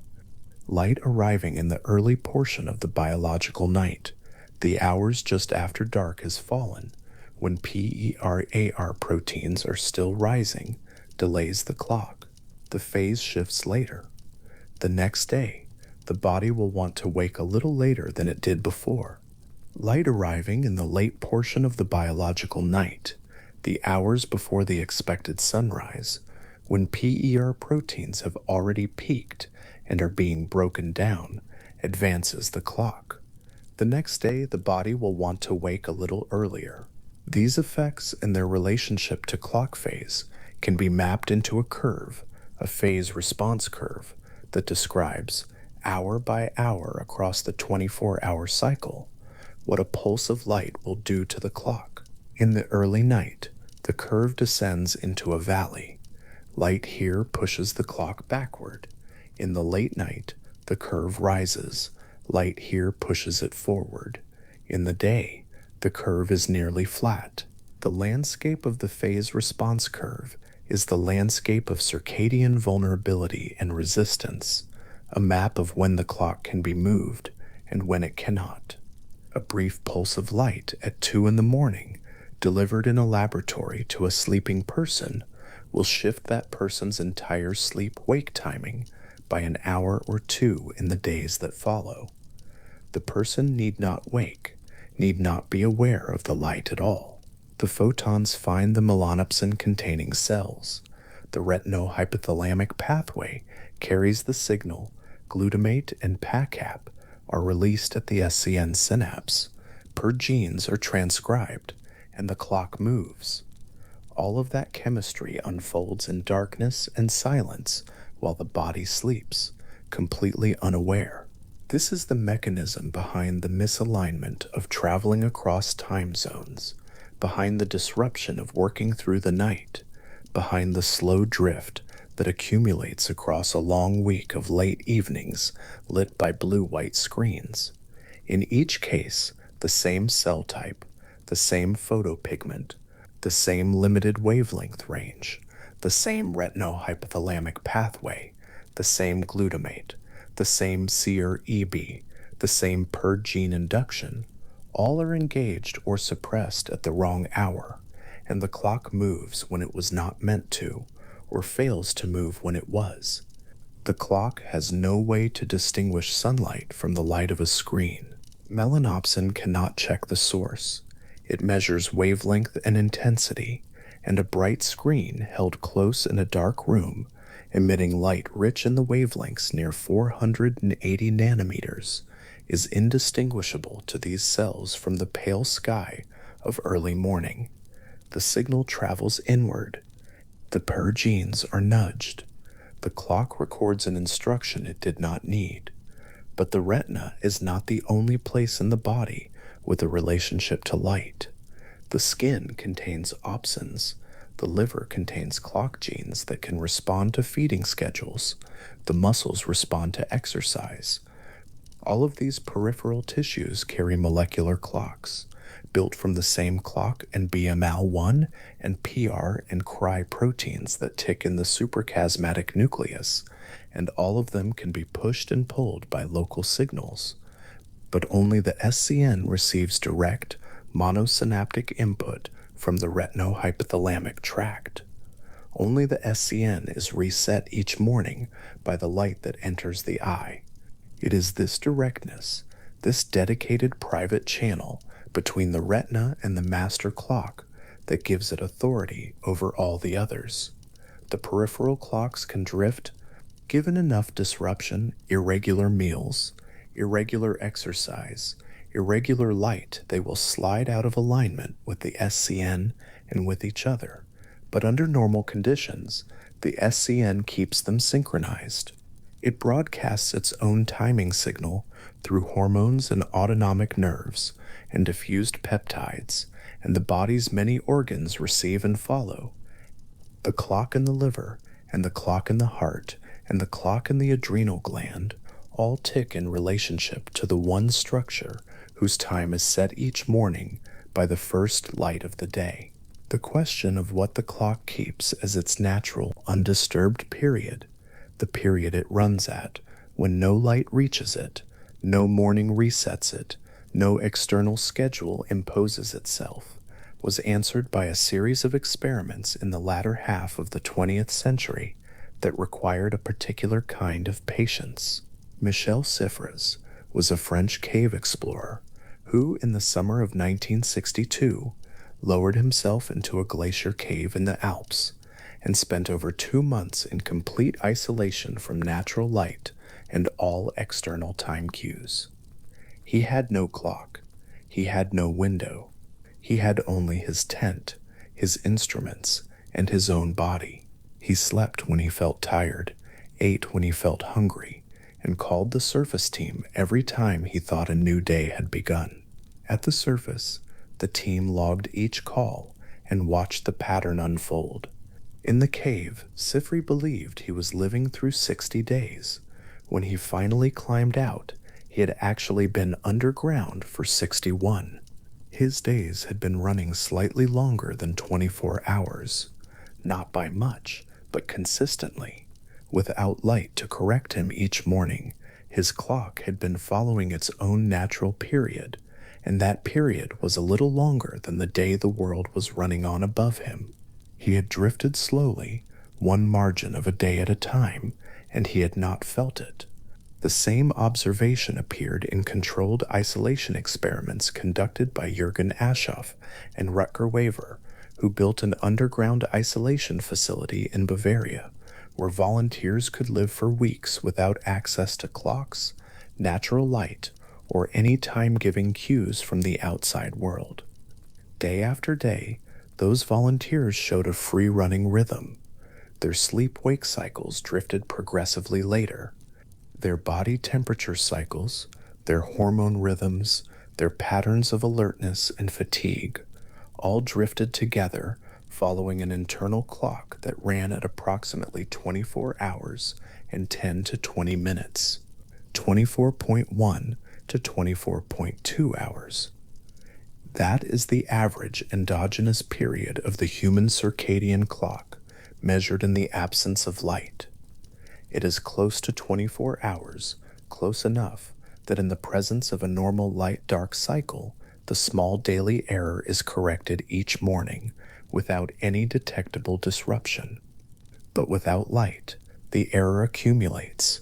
Each cycle runs a little over. Each subjective day ends a little later than the one before. Over a week, the person has drifted an hour or more. Over a month, they have lost track of what time the world outside considers to be day. This drift, slow, quiet, and inevitable in the absence of light, is called free-running. A clock that free-runs is not broken. It is doing exactly what its molecular machinery instructs. The clock BML1 heterodimer binds. The period and cryptochrome genes are transcribed. The proteins accumulate and form complexes and return to the nucleus and inhibit the genes that made them. The inhibitory complex degrades and the cycle begins again. All of that unfolds in cellular time, independent of the sun. And cellular time, as the isolation experiments revealed, runs just slightly slower than solar time. The daily correction that prevents the drift, the small nudge that advances the clock by those 10 or 20 minutes each morning and relocks it to the 24-hour solar day, is delivered by the retinohypothalamic pathway, glutamate at the SCN synapse, per gene transcription, a small shift in clock phase. Each day, the same adjustment. Each morning, the same reset. Without it, the clock wanders, never dramatically, never suddenly, but steadily, one small margin at a time, like a watch that loses a minute a day. The calm of this drift is part of what makes the isolation experiments so particular in their effect. Volunteers did not feel unwell. They did not feel confused, at least not at first. Their bodies went about their business in good order, sleeping, waking, eating, feeling alert and tired at what felt to them like the right intervals. The rhythm itself was intact, only its relationship to external time had been released. And in that release, the endogenous period became legible, rising to the surface like a text visible only when the overlay is removed. Sifra came back from his cave into daylight on a September afternoon, blinking, his subjective calendar off by a day, his body having run on its own private time for the entire summer. The sun was still where the sun had always been. The light fell on his face. The melanopsin cells in his retinas fired. The retinohypothalamic tract carried the signal inward. CRE was phosphorylated in the neurons of the suprachiasmatic nucleus. Per genes were induced, and the clock, having drifted just slightly over 2 months of solitude, was gently corrected and returned to the world's time in the span of a few days. The machinery that performs this correction has no awareness of what it does. The melanopsin molecule shifts its configuration in response to a photon because that is what its shape allows. The electrical signal travels down the axon because that is what electrical signals in neurons do. The glutamate is released because the vesicles fuse with the membrane, because the calcium entered. The gene is transcribed because the phosphorylated CREP protein binds to the regulatory sequence. No step looks toward the next. No molecule is trying to set the time. And yet, from all of that blind and unintentional chemistry, something emerges that is precise and reliable and ancient. The clock keeps time, day after day, year after year, decade after decade. It keeps time within the same small margin, corrected each morning by light, running just slightly slow without it, never stopping, never forgetting the cycle it is in the middle of completing. The rarity of those light-sensing retinal cells carries a certain weight when considered against the size of what they do.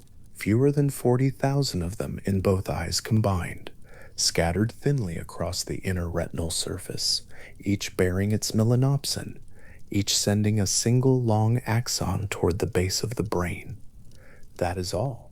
40,000 cells in a body of 37 trillion, a fraction too small to name in ordinary terms. And from their sparse, quiet activity, each morning comes the signal that aligns the master clock, which aligns the hormones, which aligns the liver and the heart and the lungs, which aligns every waking moment and every sleeping hour of every day of a human life.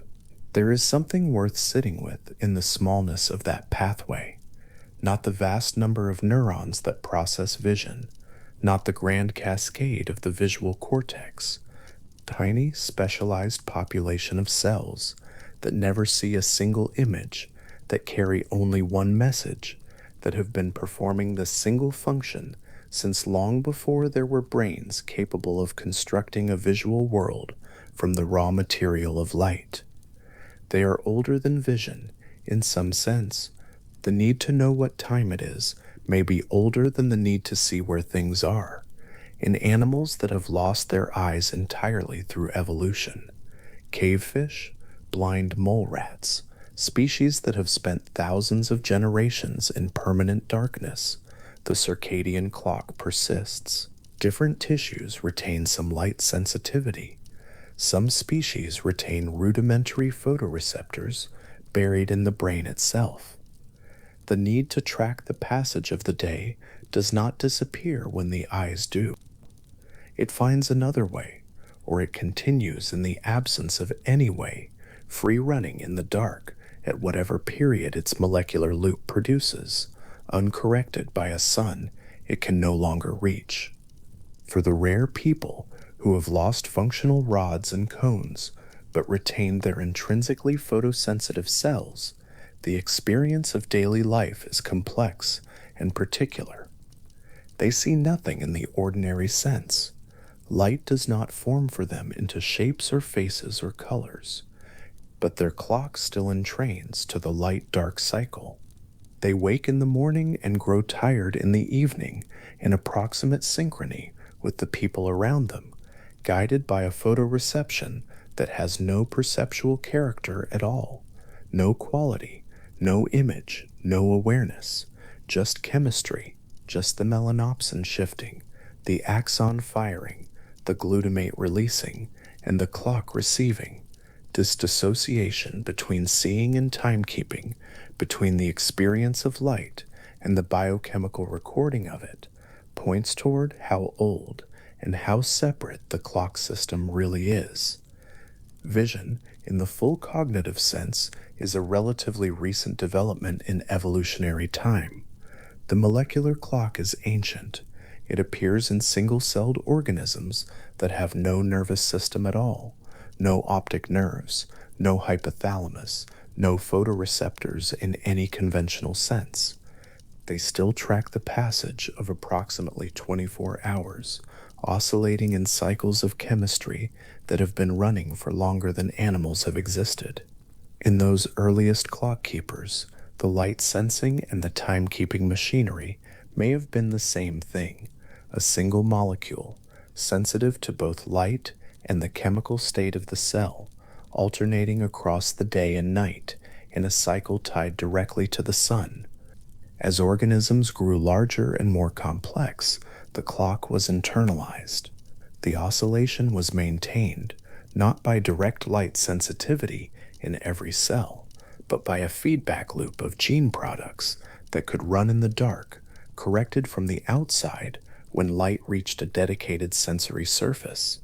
The clock became autonomous. The correction signal became the retinohypothalamic tract. The dedicated sensory surface became the melanopsin-bearing ganglion cell. The 480 nanometer sensitivity of melanopsin is not an accident. It is a match to the quality of light that reliably discriminates day from night. The blue-white scatter of an open sky is richest in this range. The amber of sunrise and sunset is not. The dim red of a fire or a candle is not.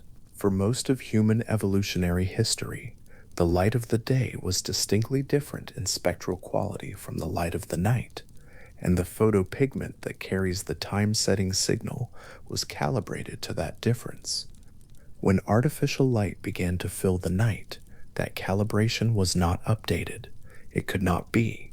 What changed was only the availability of the wavelength, not the cell's ancient instruction to respond to it.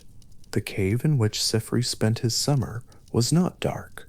He had artificial lighting, a lamp above his tent that ran on a battery, and that he could turn on and off at will. But it was not the right kind of light, not bright enough, and not rich in the right wavelengths. His melanopsin-bearing cells fired weakly or not at all. The retinohypothalamic pathway carried nothing. The clock received no correction and ran free. On the day he climbed out of the cave, it was not the warmth or the air or the familiar sounds of the surface that reset his clock. It was the light, diffuse, blue-white, reaching through the sky from a sun already past mid-morning. The exact quality of illumination his rare retinal cells had been built to respond to. They responded, the signal traveled, the nucleus received it, and after 61 days of private time, his body was quietly handed back to the world's. The clock does not know it has been corrected. There is no relief, no awareness of having returned. The chemistry simply runs in its new phase rather than the old one. Clock and BML, one bind their EBOX sequences at a slightly different hour than yesterday. PERIOD and CRYPTOCHROME proteins accumulate on a revised schedule. The entire oscillation has shifted, not by explosion or disruption, but smoothly, the period unchanged, only the phase relocated. And the next morning, the same cells will fire again. The same pathway will carry the same signal. The same genes will receive the same instruction. Not because anything is trying to maintain the alignment, not because the cells remember the days before, only because the light is there, and the machinery responds to it, and has been responding to it every morning for longer than there have been words for morning. The phase response curve maps the clock's differential sensitivity to light across the full 24-hour cycle, that descending valley of delay in the early night, that rising hill of advance before dawn, that flat and unresponsive plain in the middle of the day. But what the curve cannot show, and what no map fully renders, is the texture of the transition. The way the same intensity of light that does almost nothing at noon can move a clock by 90 minutes if it arrives at 3 in the morning. The way the clock's sensitivity to light is itself a thing that changes, hour by hour, rising and falling, with the phase of the molecular loop turning inside each SCN neuron. The sensitivity is not constant because the clock is not a switch. It is a cycle. Its capacity to receive and integrate the light signal depends on where it is in that cycle, on how much PER protein has accumulated, on whether the inhibitory complex is at its peak or its beginning. Light at the moment of peak PER inhibition does something very different from light at the moment when PER proteins are just beginning to rise. The same photon, the same wavelength, the same retinal cell, the same glutamate, but different moments in the molecular cycle, and therefore different outcomes.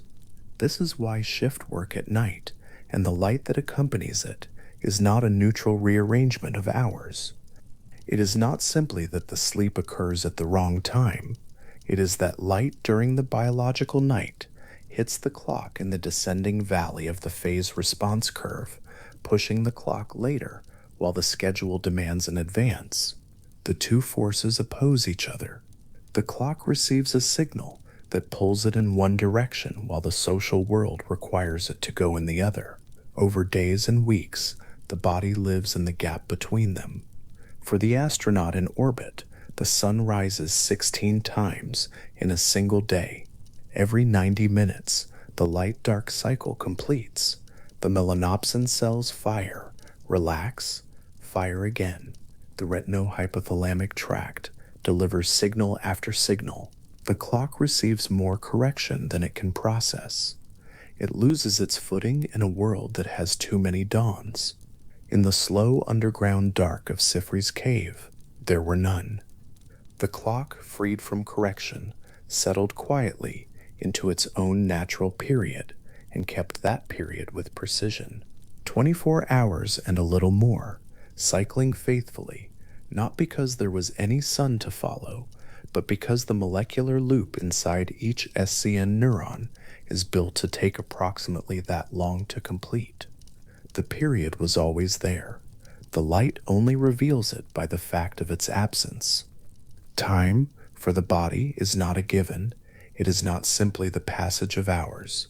It is something that must be received and registered and biochemically recorded every morning, handed in from the outside world through a dedicated sensory pathway built for exactly this purpose.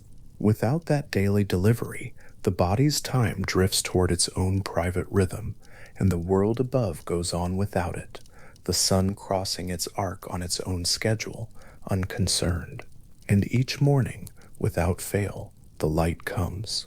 It finds the small population of cells that are waiting for it. It shifts the melanopsin in their membranes. It fires the pathway. It induces the genes. The clock receives the day. Slow and certain, like water finding its level, the body's time returns to the world's time and holds there, corrected by nothing more than the fact of a brightening sky. Inside a membrane no thicker than a soap bubble, sealed against the tissue around it, something passed through that should not have been able to pass. The membrane was a capsule. The capsule held a living structure, transplanted, small enough to sit on the tip of a needle. No axon could grow through it. No synapse could form across it. And yet the animal whose own clock had been surgically removed began, in the days that followed, to move at regular intervals again, waking and resting, its behavior restored to a rhythm it had not possessed the week before. Nothing solid had crossed the membrane, only molecules drifting outward through its pores the way heat drifts through a wall, invisible and without direction, carrying in their chemical shape the message that time had continued moving while the animal slept. That experiment asked a simple question and received an answer no one had quite expected. If all the nerve connections from a transplanted clock are blocked, does the clock still work? The answer was yes. The answer was that time, at least the body's version of it, can be transmitted in solution. It can cross a barrier as a signal dissolved in fluid, reach a cell that has never been touched by an axon, and still set that cell's behavior to a rhythm. The clock does not need wires. It can speak and it can be heard, and the hearing does not require contact, only proximity and the right chemistry, and enough time for the molecules to drift. This is where the story of the master clock opens outward. The structure at the floor of the brain, those paired clusters of roughly 20,000 neurons resting just above the crossing of the optic nerves, does not keep time for itself. It keeps time for everything. And the way it does that is not one thing, it is many things at once.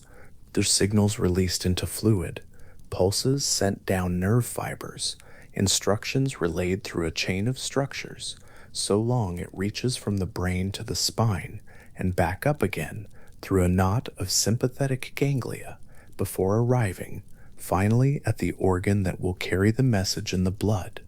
The neurons in the outer shell of each nucleus release a neuropeptide called AVP, a molecule small enough to pass through tissue, to drift into the fluid-filled spaces of the brain, to carry on its surface a chemical signature that other cells can read.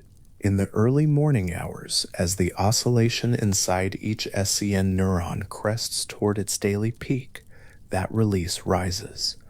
It spreads from the nucleus outward, the way warmth spreads from a heated stone into the air around it, not as a directed beam, but as a diffusion, touching everything within range with the same quiet announcement. The signal does not say much. It does not need to. It says it is now day. It says the clock has reached its morning phase. It says this in the only language the body uses, which is chemistry, and the cells that receive it know exactly how to read it. What those cells do with the signal depends on where they sit. Some of them are neurons in other parts of the hypothalamus. Some of them line the walls of the narrow fluid canal that runs just behind the SCN, pressed so close to the nucleus that the molecules barely have to travel at all. Some of them are in the brainstem, or the thalamus, or the cortex, farther away, receiving a fainter signal, but receiving it nonetheless. The clock broadcasts broadly. The body is always listening.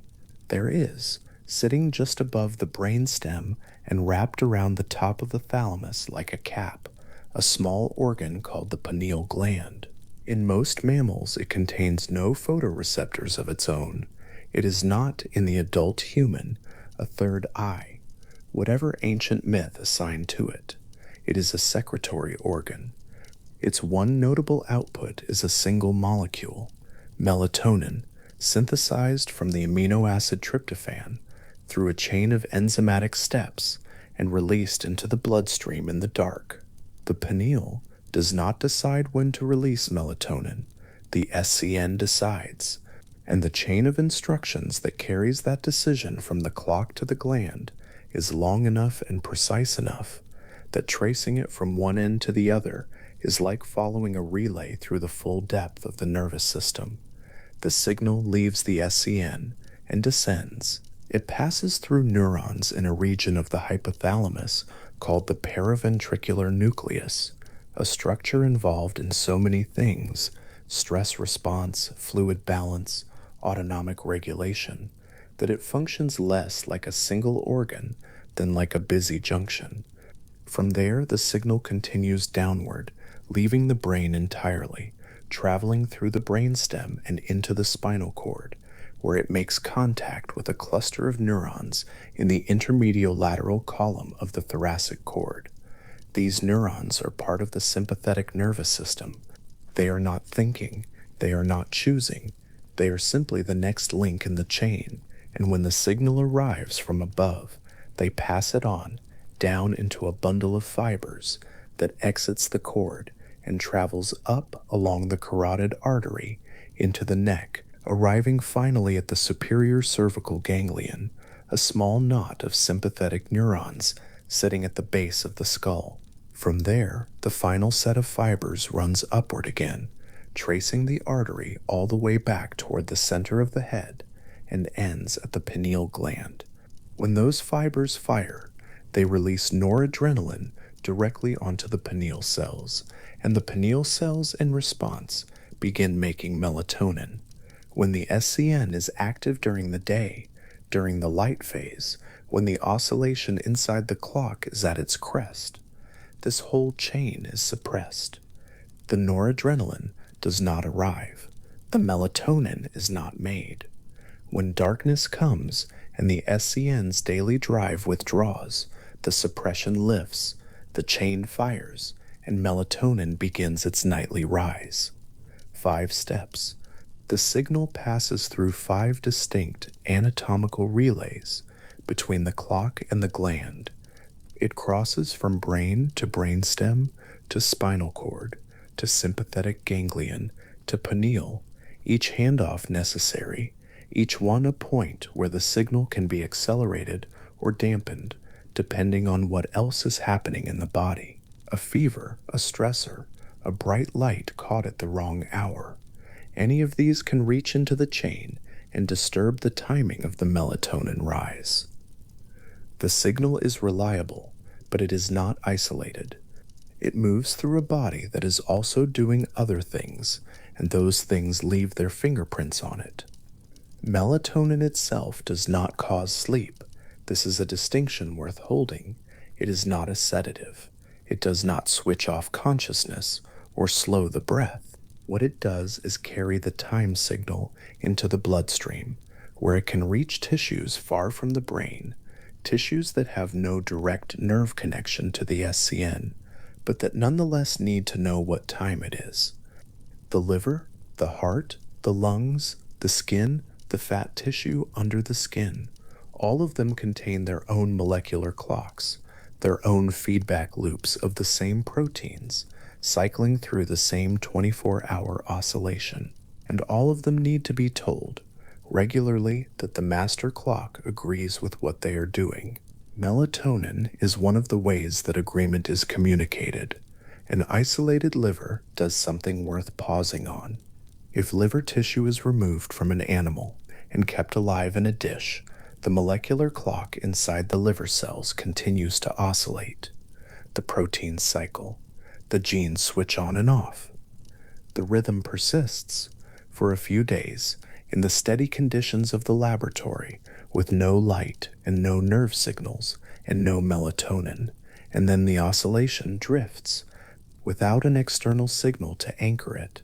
Each cell's clock runs at its own slight variation of 24 hours, and as those slight variations accumulate, the cells fall gradually out of phase with one another. The rhythm blurs. It does not stop, it disperses. The individual clocks keep ticking, but they no longer agree on the time. What the SCN provides is not a clock signal to cells that lack their own. It is an agreement signal to cells that already have their own, a regular reminder that ensures their individual rhythms remain coherent with each other and with the body as a whole. The master clock does not manufacture time for the periphery, it curates it. It gathers all the clocks of all the organs into a single synchronized ensemble. The way a conductor does not play each instrument, but holds them all in a common tempo by the regularity of the gesture. There is a structure in the hypothalamus, just behind the SCN, called the dorsomedial hypothalamus.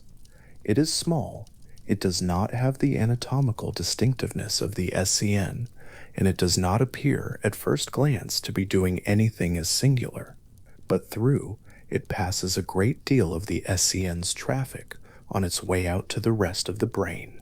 The dorsomedial hypothalamus receives input from the master clock and routes it in several directions at once, upward toward neurons in the lateral hypothalamus that sustain wakefulness, downward toward a cluster of neurons near the base of the forebrain that promote sleep, outward toward regions involved in feeding and body temperature, and the daily rhythm of the stress hormone that reaches its peak in the bloodstream just before the first light of morning. The wakefulness-promoting neurons in the lateral hypothalamus make a neuropeptide called orexin. Its other name is hypocretin. By either name, it is a molecule that reaches into almost every arousal-related circuit in the brain. It touches the noradrenaline neurons of the locus coeruleus, the serotonin neurons of the rank, the histamine neurons of the tuberomammillary nucleus, the acetylcholine neurons of the basal forebrain. When orexin is released in quantity, wakefulness is stabilized and consolidated. When it is absent, as it is, almost completely, in the brains of people with a condition called narcolepsy, the boundary between waking and sleep becomes permeable, and the two states bleed into each other in unpredictable ways. The SCN reaches the orexin neurons through the dorsomedial hypothalamus. In the morning hours, as the clock drives its timing output through that relay, the orexin system is engaged, and the brain is held alert. In the evening, as the clock's drive shifts and the melatonin signal rises in the blood, that engagement weakens, the orexin neurons quiet, the arousal circuits they support begin to withdraw, and the transition toward sleep that the body has been preparing for across the whole arc of the day becomes at last possible. Sleep-promoting neurons sit in a region near the front of the hypothalamus called the ventrolateral preoptic area. They use an inhibitory transmitter. When they are active, they suppress the same arousal circuits that orexin supports. The noradrenaline neurons, the serotonin neurons, the histamine neurons, the alerting machinery that keeps the brain oriented to the world. The SCN-driven dorsomedial relay arrives here too, but with a different message.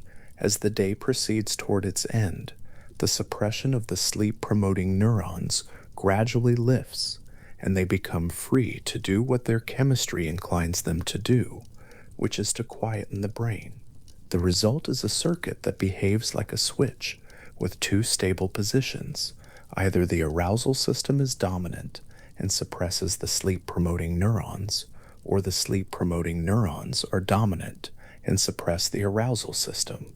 The two systems are bound in mutual inhibition, and the clock through the dorsomedial hypothalamus, tilts the balance. It does not flip the switch all at once. It shifts the weight slowly, across hours, through the chemistry of melatonin and neuropeptide release, and the slow withdrawal of the SCN's daytime excitation until the switch tips and the balance finds its other stable position. The transition, when it comes, tends to come quickly, as anyone who has felt the edge of drowsiness sharpen suddenly into sleep knows, without needing to be told why. The stress hormone cortisol has its own daily arc, and that arc is one of the SCN's most powerful downstream effects on the body's peripheral tissues. Cortisol is made in the adrenal glands, two small structures perched on top of the kidneys, far from the brain, with no direct nerve connection to the SCN. The signal reaches them through the hypothalamic pituitary adrenal axis, through the paraventricular nucleus, which releases a peptide that tells the pituitary to release a hormone that travels in the blood to the adrenal cortex and instructs it to make cortisol. The SCN controls the paraventricular nucleus, and so the daily surge of cortisol that crests in the bloodstream in the half hour around waking, sometimes called the cortisol awakening response, is at its origin a message sent by the clock. Cortisol is not only a stress hormone, though it is that too. It is a timing molecule for the periphery. When it arrives at a liver cell, or a muscle cell, or an immune cell, it binds to a receptor that crosses into the nucleus and lands near the regulatory regions of genes, including clock genes. The feedback loop that runs in the SCN also runs in the liver and the muscle and the immune tissue. Cortisol's arrival at these peripheral clocks resets their phase, aligns them more closely to the master clock's time, and ensures that the body's many oscillators remain pointed in the same direction. The surge before waking is not incidental to the morning.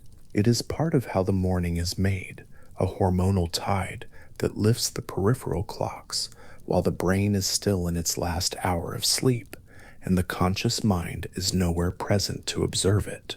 A single cell in the liver, suspended in that tide, does not know it is a liver cell.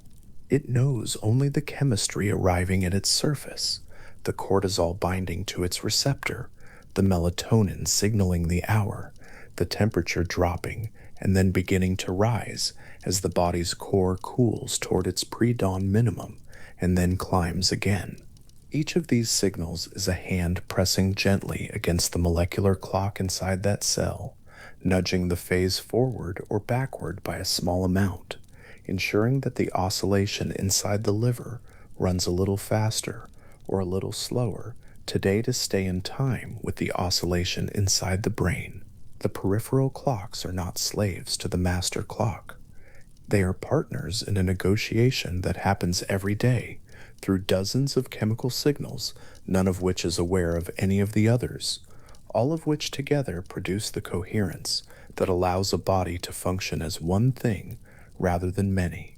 There are roughly 37 trillion cells in the human body. A high proportion of them contain a functioning molecular clock.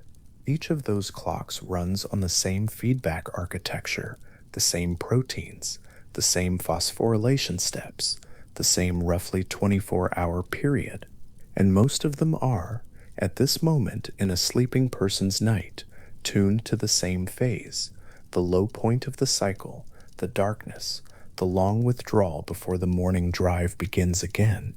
What the SCN does across the hours of sleep is hold them there together.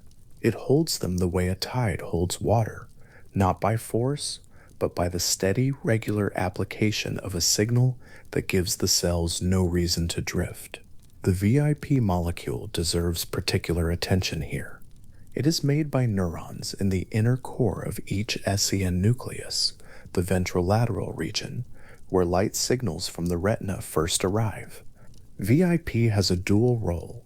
It is the molecule through which the SCN entrains to light, but it is also the molecule through which the 20,000 neurons of the SCN entrain to each other. Within the nucleus, VIP released by one cell acts on neighboring cells through a receptor called VPAC2, adjusting their phase slightly, nudging them toward alignment with the cell that released it. This neighbor-to-neighbor synchronization is what gives the SCN its remarkable resilience. If one neuron drifts, the cells around it pull it back. If a small cluster of cells is disturbed, the rest of the nucleus absorbs and corrects the perturbation. In animals in which the gene for VIP has been removed, or in which the VIPIC2 receptor no longer functions, the result is not a complete loss of rhythm. The individual cellular clocks still tick. The result is fragmentation. The neurons fall out of phase with each other. Each one runs on its own time, no longer coupled to its neighbors, and the coherent daily oscillation of the nucleus as a whole dissolves into a low, weak, blurred rhythm that cannot drive downstream behavior with any reliability. The animal wakes and sleeps, but not with the clean, consolidated pattern of a healthy circadian rhythm. The episodes are scattered, the transitions are soft, and the coordination that VIP normally enforces is simply absent. In this way, VIP is the internal language of the clock, the signal that keeps the clock talking to itself. Without it, the clock knows the time at the cellular level, but cannot agree on it at the level of the nucleus. The 20,000 neurons become 20,000 separate oscillators running in approximate unison instead of true synchrony, and the difference between approximate and true across a lifetime of days is the difference between a system that holds and a system that slowly comes apart. There is something in this that applies beyond neuroscience. A clock is not just a mechanism that measures a period. It is a mechanism that sustains agreement about a period across a population of independent elements. The SCN is remarkable not because its cells oscillate, many cells in the body oscillate, but because its cells oscillate together with such precision and such stability that the agreement they maintain can be read. Hours later, in the timing of a cortisol surge in the adrenal gland, or the nightly rise of melatonin in a person lying in the dark, several thousand miles from the laboratory where the mechanism was first described. The SCN's output is not uniform across the day. An oscillate-gegeben uniform across the day. The dorsal shell neurons, the ones that project most strongly to the rest of the hypothalamus and the brain, fire at their highest rate during the subjective day, during the light phase of the circadian cycle, and slow during the night. This daily wave of activity in the output neurons is not a simple reflection of light. It persists in constant darkness, driven entirely by the internal oscillation. Even in an animal kept in a room with no windows, no change in temperature, no cue of any kind about the hour of day, the SCN shell neurons crest and fall on a cycle of almost exactly 24 hours. The clock does not require the world to keep running. It runs because of what it is, not because of what surrounds it. That autonomy, the capacity to oscillate without external reinforcement, is what makes the SCN a master clock rather than simply a detector of day and night. A clock that ran only when light was present would be a light sensor. A clock that runs in the dark, that drifts by only minutes per day in the absence of any time cue, that can be removed from the brain and transplanted into another animal and still keep its own time and impose that time on its new host. This is something else. This is a structure that carries time inside itself, that has encoded in the cycling of its molecular machinery a period that the planet takes to complete one rotation, distilled through hundreds of millions of years of evolution into a loop of proteins in the nucleus of a neuron, no wider than a few thousandths of a millimeter. What the output pathway adds is the ability to communicate that stored time to the rest of the body, and to do so with enough specificity that each organ and each tissue receives not just a general signal of day or night, but a precisely timed instruction calibrated to that tissue's function. The liver needs to know when glucose should be mobilized. The heart needs to know when to shift its rhythm and pressure in preparation for physical activity. The immune system needs to know when the peak risk of pathogen encounter is likely and when to direct its repair processes. All of these needs are different. All of them are served by the same source, the same paired cluster of neurons at the floor of the hypothalamus, broadcasting outward through its neuropeptides, and its nerve relays, and its hormonal cascades into every tissue of the sleeping body. The descending chain from the SCN to the adrenal gland, through the paraventricular nucleus, through the brainstem, through the spinal cord, through the sympathetic ganglia, passes through parts of the nervous system that are also involved in the response to pain, to cold, to sudden fear, to blood pressure change. These circuits are not separate channels running in parallel. They are shared infrastructure, and the daily timing signal from the SCN uses them the same way a great many other bodily processes do, by running at the appointed hour, adjusting as needed, and accepting whatever interference the biology of the moment imposes. The signal is resilient, not because it is isolated, but because it is repeated every day, and because the downstream clocks it serves are themselves oscillating systems that can absorb a modest perturbation without losing their rhythm entirely. In a sleeping body, this entire network is active. The pineal gland is releasing melatonin into the blood at a steady rate, the level rising through the early night and cresting before the final hours of sleep. The SCN is oscillating in the dark, its core neurons quiet, its shell neurons beginning the slow rise toward their morning crest that will precede waking by several hours. The adrenal glands are already beginning to stir. The cortisol pulse that will peak around the time of waking begins to build long before any change in light, long before any softening of sleep, long before the brain shows any sign of approaching consciousness. The peripheral clocks in the liver, the muscle, the skin are running in their own phase, some of them slightly ahead or slightly behind the clock in the SCN, all of them within the range of the hormonal and thermal signals that are cycling through the blood. An isolated measurement of any single tissue would show an oscillation whose phase could tell a careful observer roughly what time it is, not to the minute, but within an hour or two. The body is a clock, not just in its brain, but in each of its parts, and the parts agree with each other because the master clock has been sending them the same message in the same chemical idiom every day and every night for the entire span of the organism's life.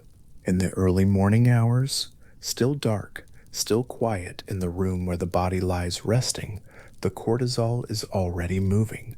The adrenal cortex has received its signal from the pituitary, which received its signal from the paraventricular nucleus, which received its signal from the SCN, which is running on the molecular feedback loop that has been closing and reopening for every one of the 24-hour cycles since the organism came into being. The cortisol enters the blood. It travels to the liver. At the surface of a liver cell, it crosses into the nucleus and presses against the regulatory region of a gene, a clock gene, one of the same family of genes whose oscillation inside the SCN is the root of all of this. It sets the phase of the peripheral clock forward by a small amount. It says morning is coming. It says begin. The cell does not know it is receiving a message. It knows only that a particular molecule has arrived at a particular receptor, and that a particular cascade of chemical events has been set in motion.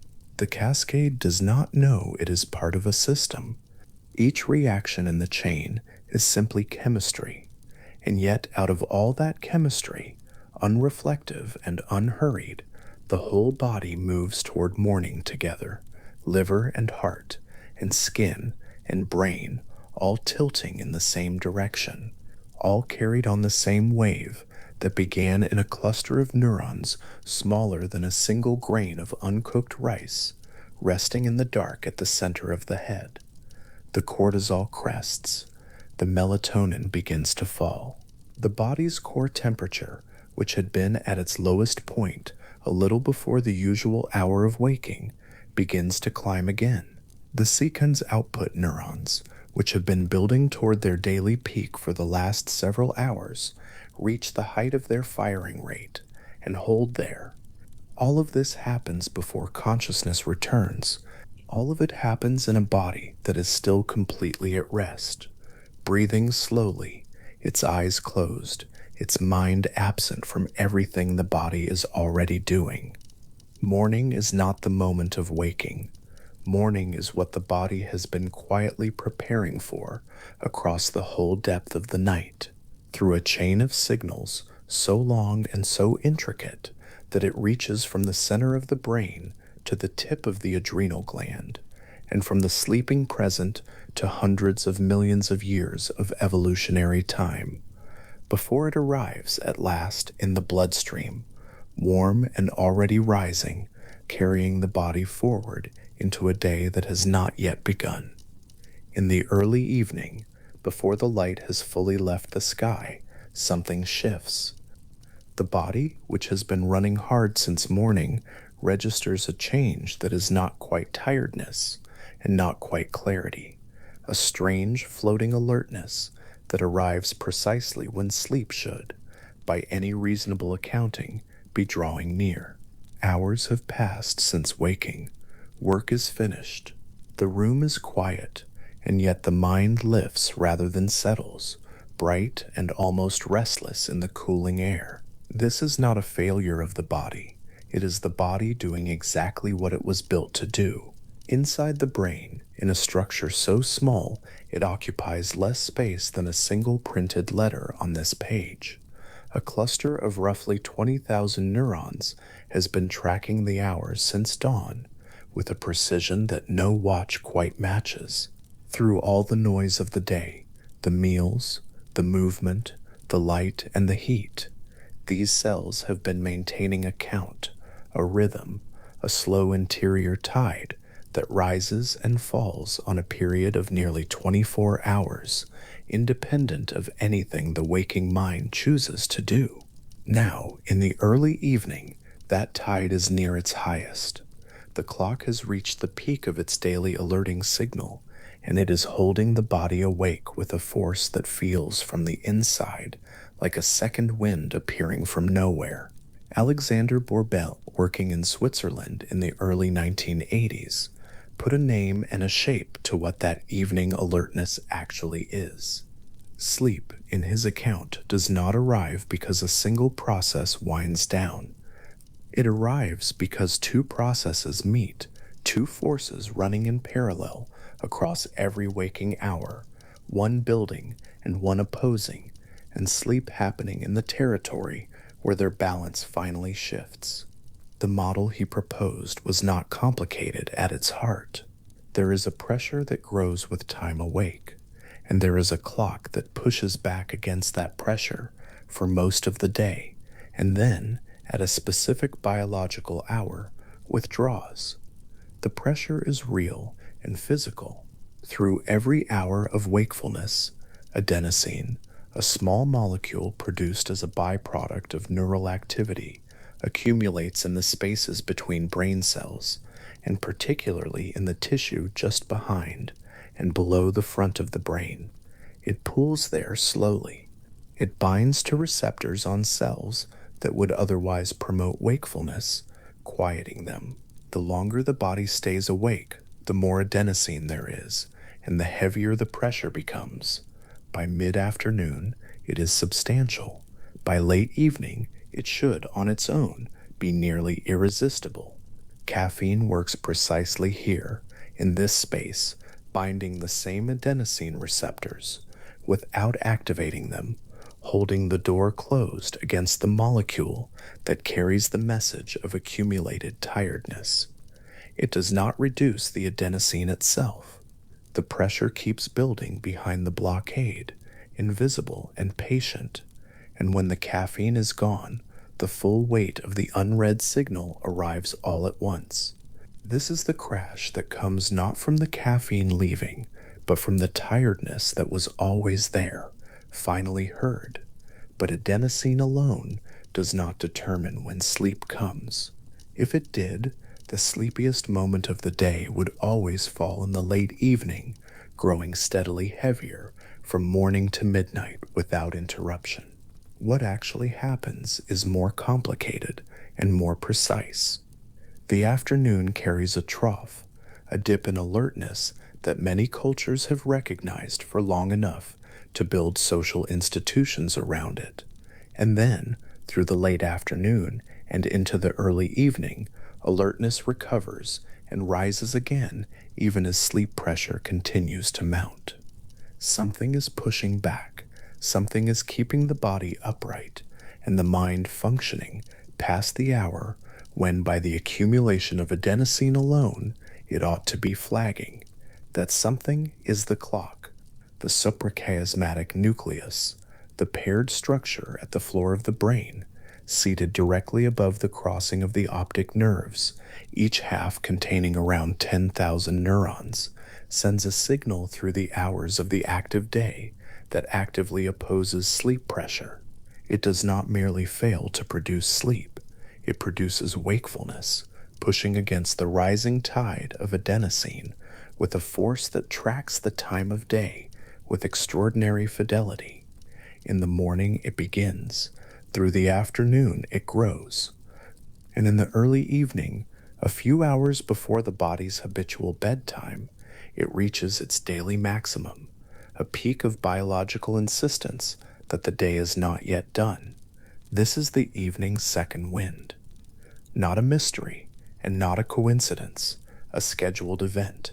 The name given to this window of maximum circadian alerting is the wake maintenance zone, and it is narrow, perhaps 2 or 3 hours wide, and it is real in a way that sleep research has confirmed many times over.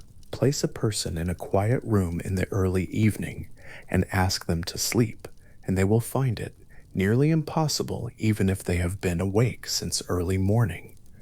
The sleep pressure is high, the adenosine is pooling, and still the clock holds. It holds because in the evolutionary context in which this system was shaped, the hours just before darkness were hours that still required function, the return to shelter, the final tasks of daylight, the gathering of what the night would need. The clock was not built to release the body into sleep the moment the sun began to dip, and then, somewhere in the gathering dark, it lets go. The withdrawal is not abrupt. It happens over the span of an hour or more, the circadian alerting signal declining, the opposition to adenosine easing, and the sleep pressure that has been building all day finally meeting less resistance. The body does not fall into sleep the moment the clock steps back, but the balance shifts. The adenosine, which has been pressing against the gate, finds the gate softening, and somewhere in that softening, in that slow easing of biological insistence, sleep becomes possible in a way it was not quite an hour before. To understand how the clock produces this rhythm, how it sustains this daily cycle of alerting and withdrawal with enough precision to be felt as a second wind at the same hour each evening, it is necessary to go much smaller, not to the level of the suprachiasmatic nucleus as a whole, but down into a single one of its 20,000 cells, and then further still into the nucleus of that cell, where something is happening on a scale so fine that the machinery involved is individual molecules finding each other in the interior of living tissue. Inside every cell of the suprachiasmatic nucleus, a loop is running. It has no beginning in the sense of a moment it started. It runs continuously, cycling through its full sequence once each day, and has done so in each of these cells since the tissue formed early in development. The loop is made of proteins. It is made of genes that encode those proteins. It is made of the slow process by which genetic instructions are read, carried out of the nucleus as messenger strands, and translated in the cytoplasm into the proteins themselves, and the slower process by which those proteins accumulate, combine, and eventually travel back into the nucleus to slow the very reading that made them. Two proteins set the loop in motion. They are called clock and BML1, and inside the cell they find each other and join. Together, as a pair, they move toward the nucleus of the cell and press against the DNA at specific sites, short sequences of 6 letters in the genetic code where these proteins are designed to bind. When they bind, they act as activators. They switch genes on. The genes they switch on are the period genes and the cryptochrome genes. There are several of each, and once activated, these genes begin producing messenger strands that travel into the cytoplasm, where the cell's protein-building machinery reads them and begins making the PER and CRY proteins the strands describe. This takes time. The making of these proteins is not fast. Through the hours that follow the initial activation, PER and CRY accumulate in the cytoplasm, building slowly, molecule by molecule, in concentrations that rise as the day moves through its arc. They do not return to the nucleus immediately. They wait, or rather, they are held, processed, modified, delayed by the activity of other molecules working on them in the cytoplasm, and it is this delay that is essential. Without it, the loop would cycle far too quickly. The delay stretches the period out toward 24 hours and keeps it there. Among the molecules doing this work of regulation, the casein kinase enzymes play a central role. They attach phosphate groups to the PER proteins at multiple locations, and the consequences of each attachment differ. Some phosphorylations mark the PER protein for destruction, targeting it for the cell's own disposal machinery. Others stabilize the protein and protect it. The precise balance of these competing modifications, how quickly PER is degraded, how much survives long enough to accumulate, determines how long the whole loop takes to complete one cycle. A shift in this balance of even a small amount changes the period of the clock by hours. This is not a metaphor. In some families, a mutation affecting exactly this phosphorylation changes the circadian period enough to shift the entire sleep cycle by several hours, producing people whose clocks run measurably faster or slower than the population average.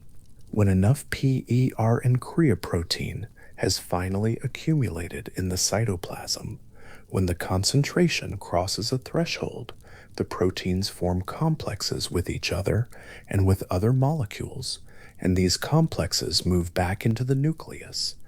There, they find the clock, BML1 pair, still bound to the DNA, still activating the period and cryptochrome genes, and they inhibit it.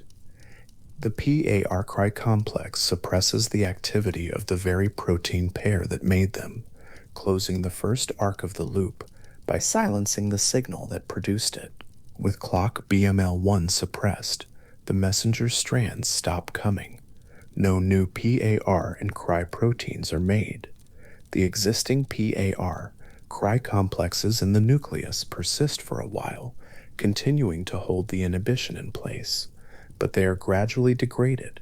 The same phosphorylation machinery that regulated them in the cytoplasm now marks the complexes for disposal, and slowly, over hours, the concentration of PAR and CRY in the nucleus falls. The inhibition weakens. the suppression of clock BML1 eases, and at some point, with PAR and cry finally depleted below the threshold needed to maintain the block, clock BML1 is free again. It returns to the DNA. It begins activation once more. The loop closes on itself, with no seam. The end of one cycle is the beginning of the next. The same molecular events in the same order every day inside every cell of the suprachiasmatic nucleus, and, with variation in the precise proteins involved, inside cells throughout the body: liver, lung, skin, adrenal gland, heart. The loop is not unique to the brain. It runs in most of the cells of most tissues in the body, a distributed molecular timekeeping system that only requires the neurons of the suprachiasmatic nucleus to keep it synchronized. The many clocks of the periphery drifting and desynchronizing without the central signal to hold them in step. The work of identifying this loop, tracing its components, and understanding its logic took decades.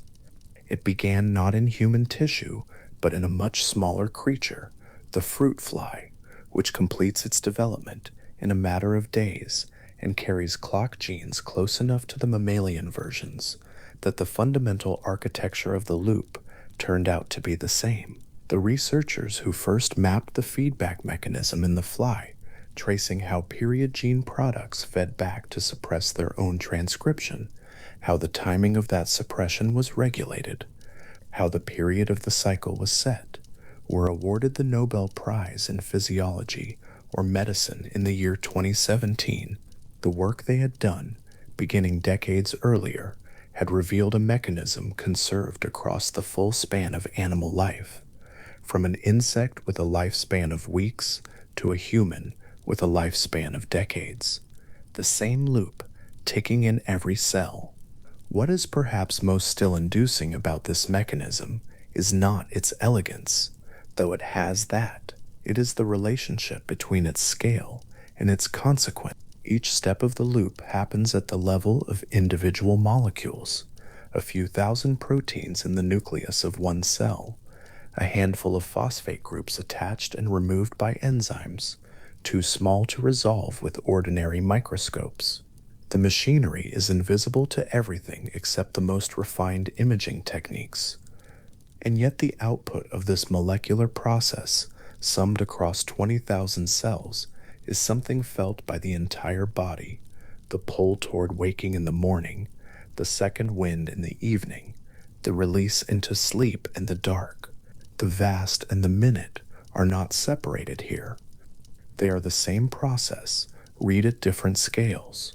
The 20,000 neurons of the suprachiasmatic nucleus do not run this loop in isolation from one another. They are coupled, connected by chemical signals that pass between them and that serve to synchronize the individual cellular clocks into a coherent population rhythm. Among the most important of these coupling signals is a neuropeptide called VIP, released by cells in the inner region of the nucleus. And VIP travels between cells and acts on receptors on their surfaces, and through this signaling the population of neurons adjusts its collective phase, smoothing the differences that would otherwise accumulate between individual cells running at slightly different speeds. When this coupling is disrupted, when the receptors for VIP are absent, the cells of the nucleus begin to drift apart, each following its own slightly different period, and the output of the system loses its coherence. Instead of a clean, robust daily rhythm, the animal shows a fragmented, low-amplitude oscillation that shifts and breaks across the week. The coupling, in other words, is not incidental to the function of the clock. It is part of what the clock is. This matters for understanding the difference between what happens inside a single cell and what the suprachiasmatic nucleus does as a structure. A single cell with its molecular feedback loop is a timer. The ensemble of coupled cells is a clock, one whose output is stable against perturbation, whose period is precisely set by the interaction of thousands of individual oscillators, and whose amplitude is robust enough to drive rhythms in every tissue of the body across a full human lifespan. The cell is the mechanism, the nucleus is the instrument. Signals travel outward from the nucleus through multiple routes. Some are electrical, axons running from the output neurons of the dorsomedial shell, carrying timed signals to downstream regions, including the paraventricular nucleus and the dorsomedial hypothalamus, which in turn project to the structures that govern arousal and sleep. Some are chemical, neuropeptides released into the surrounding tissue and into the cerebrospinal fluid, diffusing across distances that axons do not reach. The body does not require a direct synaptic connection to every clock it needs to coordinate. The molecules themselves carry the message. Among the most important hormonal signals coordinated by the clock is melatonin, produced by the pineal gland, a small structure nestled near the center of the brain, connected to the suprachiasmatic nucleus, not directly, but through a chain of several relay stations that winds downward through the brain stem and spinal cord and back upward through sympathetic ganglia before reaching the gland itself. Melatonin is produced only in darkness, under a specific inhibitory condition that daylight suppresses and nightfall releases. It is not a sleeping pill and does not produce sleep directly. It is a signal of darkness, a chemical announcement that the night has arrived, readable by tissues throughout the body that carry the receptors to receive it. The SCN's control of melatonin is essentially negative during the day. The light-entrained clock suppresses melatonin production through the relay chain, holding pineal output at nearly zero through all the light hours. When the SCN's suppressive signal withdraws at nightfall, the pineal gland begins to produce melatonin, and levels in the bloodstream rise steadily through the first half of the night before falling again before dawn. This rhythm, the nocturnal arc of melatonin in the blood, is one of the most reliable biological markers of where a person's clock is set. A melatonin profile measured in the evening under dim light reveals not whether a person feels tired, but what time their clock believes it to be. Cortisol rises at the other end of the night, in the hour before habitual waking, while the body is still asleep, while the mind remains fully dark. The adrenal glands begin releasing glucocorticoids into the bloodstream. Cortisol levels climb through this final sleep phase and peak around the time of natural waking, mobilizing glucose, priming the immune system, raising vascular tone. The body does not wait for consciousness to begin preparing for the day. It begins earlier, in the dark, following a schedule written in the molecular clock of the suprachiasmatic nucleus, and transmitted through the long chain of the hypothalamic pituitary adrenal axis to glands sitting above the kidneys. By the time awareness returns each morning, much of the biological preparation for the day is already well advanced. Temperature, too, is part of this orchestration. The core temperature of the body falls through the night, reaching its lowest point in the early morning hours, typically around 1 or 2 in the morning for people on conventional schedules, a few hours before the usual time of waking. This nadir is not a passive consequence of lying still in a cool room. It is an active process. The blood vessels of the hands and feet dilate in the evening hours, drawing heat outward from the body's interior and releasing it into the surrounding air. Warmth flows from the core to the periphery, from the deep organs to the skin of the palms and soles, and as it leaves, the core cools. The temperature of the fingers and toes rises, the temperature of the body's interior falls, and as it falls, sleep becomes easier. A warm bath in the hour before bed works by accelerating this process. The warmth drives blood to the surface, And when the person steps out of the bath and into cooler air, the heat dissipates rapidly, pulling core temperature down faster than it would otherwise fall. Sleep onset, in study after study, arrives more quickly afterward. The mechanism is not the warmth itself, but the heat that leaves. The temperature minimum, the nadir of the core temperature rhythm, is also the moment when one particular kind of sleep is most likely to occur and most likely to be lost if the night is cut short. REM sleep, the phase in which the eyes move beneath their lids and the brain's electrical activity most closely resembles waking, has a strong relationship with the circadian clock. It is not uniformly distributed across the night. It occurs in episodes that grow longer as the night continues. The first episode, brief perhaps 10 or 15 minutes, the second longer, the third longer still, the final episodes near morning, sometimes extending for half an hour or more. The episodes grow longer not because the body is increasingly tired of other sleep, but because the circadian gate that controls REM sleep opens progressively wider as the temperature approaches its minimum. The architecture of the night is not random, it is scheduled. This means that the hours of sleep cut from the end of the night, the hours lost to an early alarm, to the obligation of a schedule that does not match the body's natural timing, are disproportionately the hours of REM, and an hour cut from the end of an 8-hour sleep removes more REM sleep than an hour cut from the beginning, because the end of the night is where the longest REM episodes are concentrated. The biology of memory consolidation and emotional processing, both of which have strong associations with REM sleep, are not evenly protected by partial sleep. They are specifically vulnerable to the curtailment of morning. All of this, the evening second wind, the withdrawal of the alerting signal, the rise of melatonin in the dark, the cortisol surge before dawn, the temperature minimum, and the opening of the REM gate, emerges from the same source, from the paired nuclei at the floor of the brain, from the 20,000 cells that together constitute the master clock, and from the molecular loop inside each of those cells, the transcription and accumulation and return and inhibition of proteins whose names are clock and BML1, PETR, and Curii.